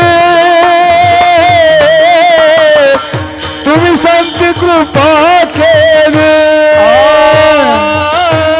जळले तो आता पाये जळले तो आता पायी जळले तो आता पायी पायी जळले तो आता पायी जळले तो आता पायी जळले तो आता पायी जळले तो आता पायी जळले तो आता पायी होऊ काही वेगळा होऊ काही वेगळा होऊ काही वेगळा होऊ काही वेगळा तुम्ही संती कृपा केली तुम्ही संती कृपा केली तुम्ही संती कृपा केली तुम्ही संती कृपा केली तुम्ही संती कृपा केली कृपा केली तुम्ही संत कृपा केली तुम्ही संत कृपा केली तुम्ही संत कृपा केली तुम्ही संती कृपा केली तुम्ही संती कृपा केली हो तुम्ही संती कृपा केली तुम्ही संती कृपा केली तुम्ही संती कृपा केली तुम्ही संती कृपा केली तुम्ही संती कृपा केली तुम्ही संती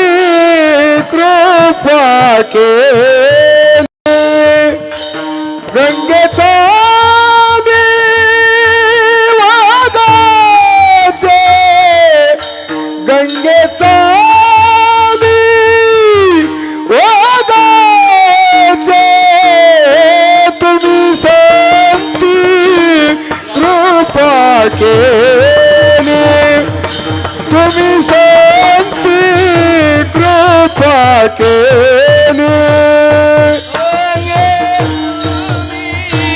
कृपा केली तुम्ही शांती कृपा केली तुम्ही शांती कृपा केली तुम्ही शांती कृपा केली गंगे ताली ओ गा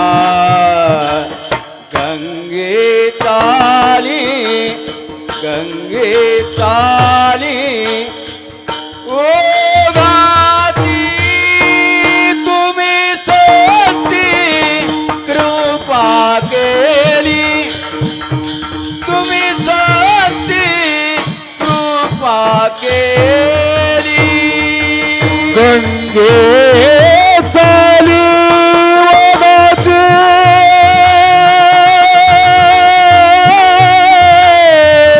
ओगाचे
विठाला विठाला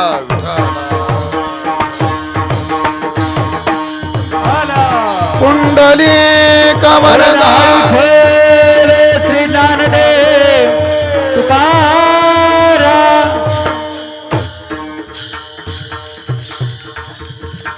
ज्ञानेश्वर माऊली ज्ञानराज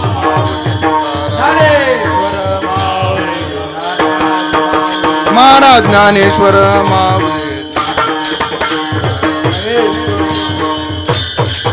कुंडली कवरदा श्री ज्ञानदेव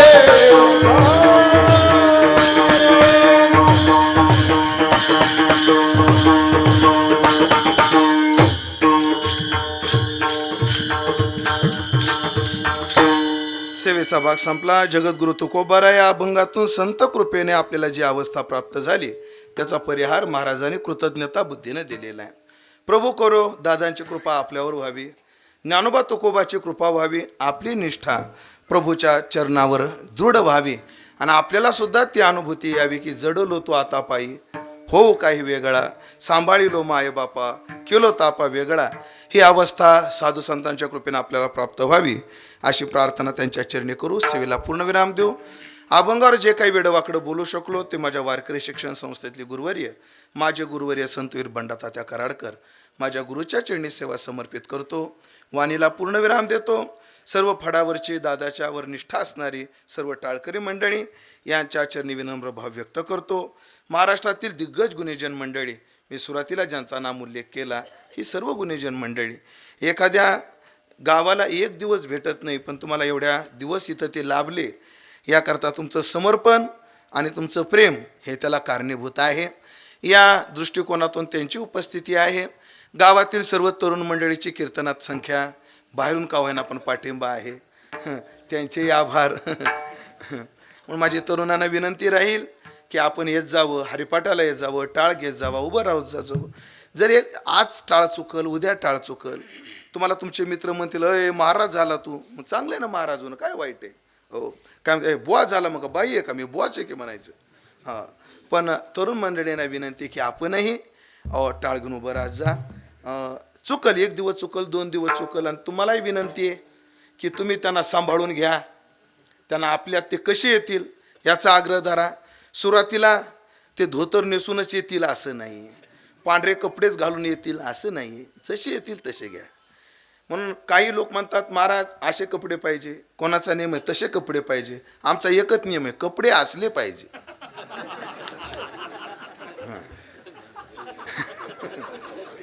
म्हणून छत्रपती शिवाजी महाराजांनी एक सूत्र पाळलं. महाराज मराठा तितो का मेळ व्हावा आणि गुण दोषा सह स्वीकारावा.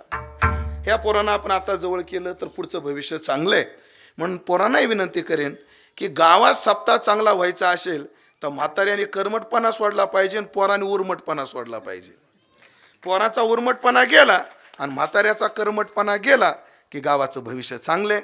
म्हणून त्याही तरुण साधकांबद्दल मी सद्भाव व्यक्त करतो, वाणीला पूर्णविराम देतो. आदरणीय बाबू महाराजांनी आग्रह धरला, त्यांच्या आग्रहापोटी इथे येणं घडलं, तुम्हा सर्वांचं दर्शन घडलं, त्याबद्दल सर्वांचे आभार मानून एकदा जगद्गुरु तुकोबारायचं भजन करू. सेवेला पूर्णविराम. जगद्गुरु तुकोबारायचं भजन होईल, 2 चाली होतील, निवेदन होईल. ते झाल्याशिवाय कोणीही जागा सोडायची नाही. तुकाराम तुकाराम तुकाराम तुकाराम तुकाराम तुकाराम तुकाराम तुकाराम हरे तुकाराम तुकाराम तुकाराम तुकाराम तुकाराम तुकाराम तुकाराम तुकाराम हा तुकाराम तुकाराम तुकाराम तुकाराम तुकाराम तुकाराम तुकाराम तुकाराम हा तुकाराम तुकाराम तुकाराम तुकाराम तुकाराम तुकाराम तुकाराम तुकाराम हा तुकाराम तुकाराम तुकाराम तुकाराम कुंडलिक वरदा हरी विठ्ठल श्री ज्ञानदेव तुकाराम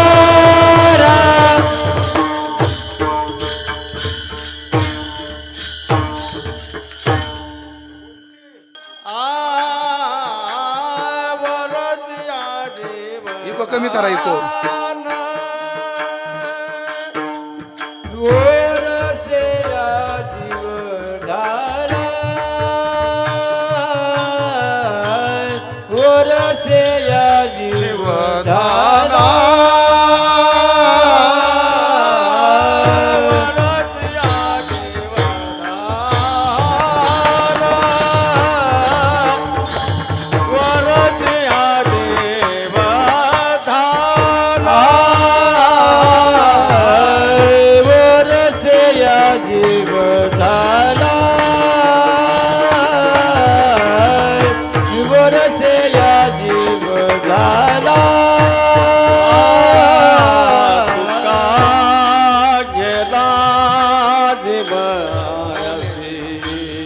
मौन्याची इको कमी करा इको त्याचा.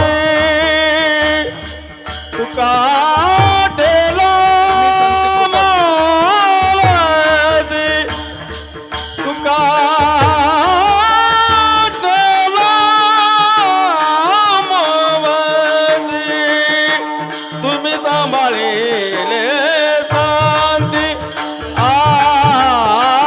तुम्ही कृपा केली संधी गाधेला मौनची गाधेला मौनची तुका ठेला मौनची तुका ठेला मौनची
तुका दिला नाती तुका दिला मोनाची तुका ठेवला मोन तुम्ही कृपा केली सांगती तुम्ही सांगते केली कृपा सांगती. तुका ठेविला मावनाची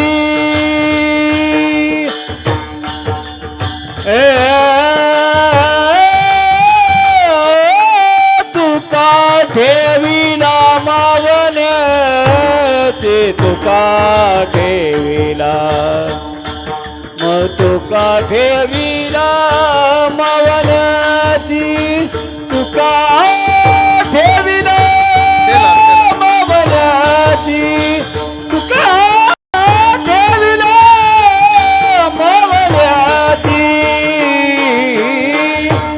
तुझ्या मळीने केली कृपा केली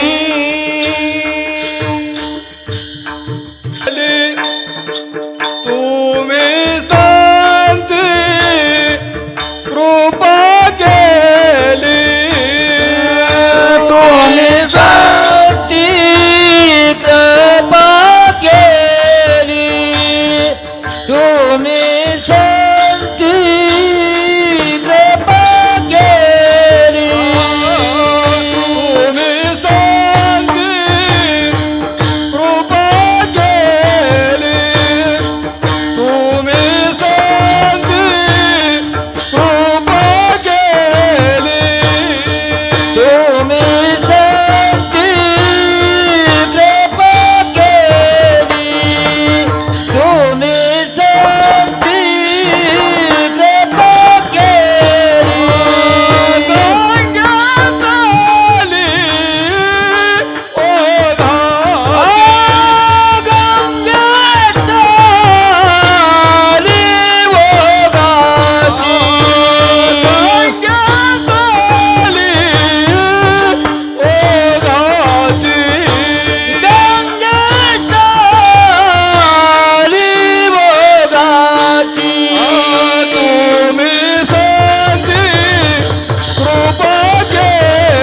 सांगते कृपा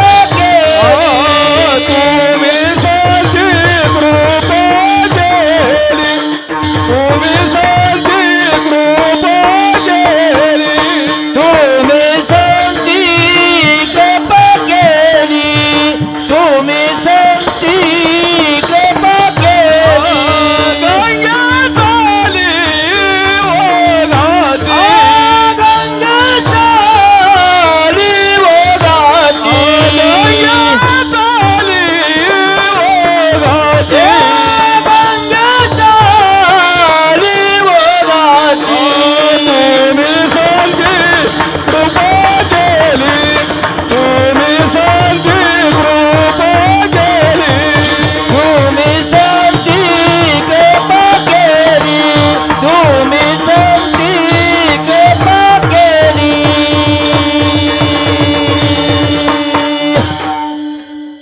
उत्सव गातापर्यंत सोहळा या अखंड नारायण महोत्सवातील चौथ्या दिवसांची सेवा हरिभक्तीपरायण उमेश महाराज दशरथे आळंदी देवाची महाराजांना खूप रिक्वेस्ट करून हे तारीख ॲडजस्ट केलेली आहे बरं का. त्यांनी आत्ता मग आपल्याला सांगितले 1700 किलोमीटर प्रवास करून इथं येणं तेवढं सोपं गणित नाही, पण त्यांचं आपलं खूप शुद्ध प्रेम आहे. गावकरी मंडळींना हाक मारली आणि आम्ही त्यांना संपर्क केलेला आहे आणि आपल्याला भरपूर कीर्तनकार पाहायला मिळतात, पण आपल्यापैकी जेवढे कीर्तनकार बोलवले तेवढे सगळे वारकरी कीर्तनकार आहेत. आणि आता येणारं मार्केट म्हणजे कीर्तनं ठरून येतात, पण मात्र इथं ठरल्याचा काही प्रश्नच उरलेला नाही. फक्त ते शुद्ध प्रेम असावं, वारकरी संप्रदाय टिकावा आणि वारकरी शब्दाचे शुद्ध संस्कार असे आजरामर राहावेत, असे वारकरी संप्रदायाचे पूर्ण अनुयायी हे आहेत. म्हणून मात्र ज्या ज्या वेळेला आम्ही हाक मारतात त्या वेळेला महाराजांनी येतात. महाराजांची तारीख इथं भवन दबकेला पण आपण घेतली, इथं जवळच मेमध्ये तो सप्ताह आहे. आणि आणखी एक महाराजांना माझी 2 वर्षापासून विनंती आहे, आमच्या भागामध्ये 4092 अभंग आहेत, तेवढे लोक बसून गातापारायण करायचं. महाराज गातापारायण खूप सुंदर करतात बरं का. म्हणून सगळ्यांना एकदा स्वागत करू महाराजाच्या टाळ्याच्या गजरामध्ये. आणि या सगळ्या परिसरातले आलेले सगळे लोक आहेत, मी त्यांना विनंती करतो, आपल्या इथं गंगनमेटला आश्रमाचं काम चालू आहे, पांडुरंगाचं मंदिराचं बांधकाम चालू आहे, पुढच्या वर्षी कळशारोहण आहे, त्या निमित्तानं ते नियोजन करायचं आहे. आणि महाराजांनी आम्हाला थोडं वेळ देऊन आणि एवढं 4092 लोकांचं हे सहकार्य करून तुकोबाराची सेवा करावी अशी मी विनंती करतो. आणि महाराजांनी सुंदर असं मार्मिक अशा पद्धतीचं चिंतन मांडून आम्हाला सर्व आनंदित भरित केले ते आहेत, म्हणून मी डोंगरगाव मंडळीतर्फे त्यांचा ऋणी आहे. आणि महाराजांचं थोडंसं सत्कार करायचं आहे, मी नरसिंग पाटलाला विनंती करतो, त्यांनी येऊन महाराजांचा शाल श्रीफळ देऊन सत्कार करावा.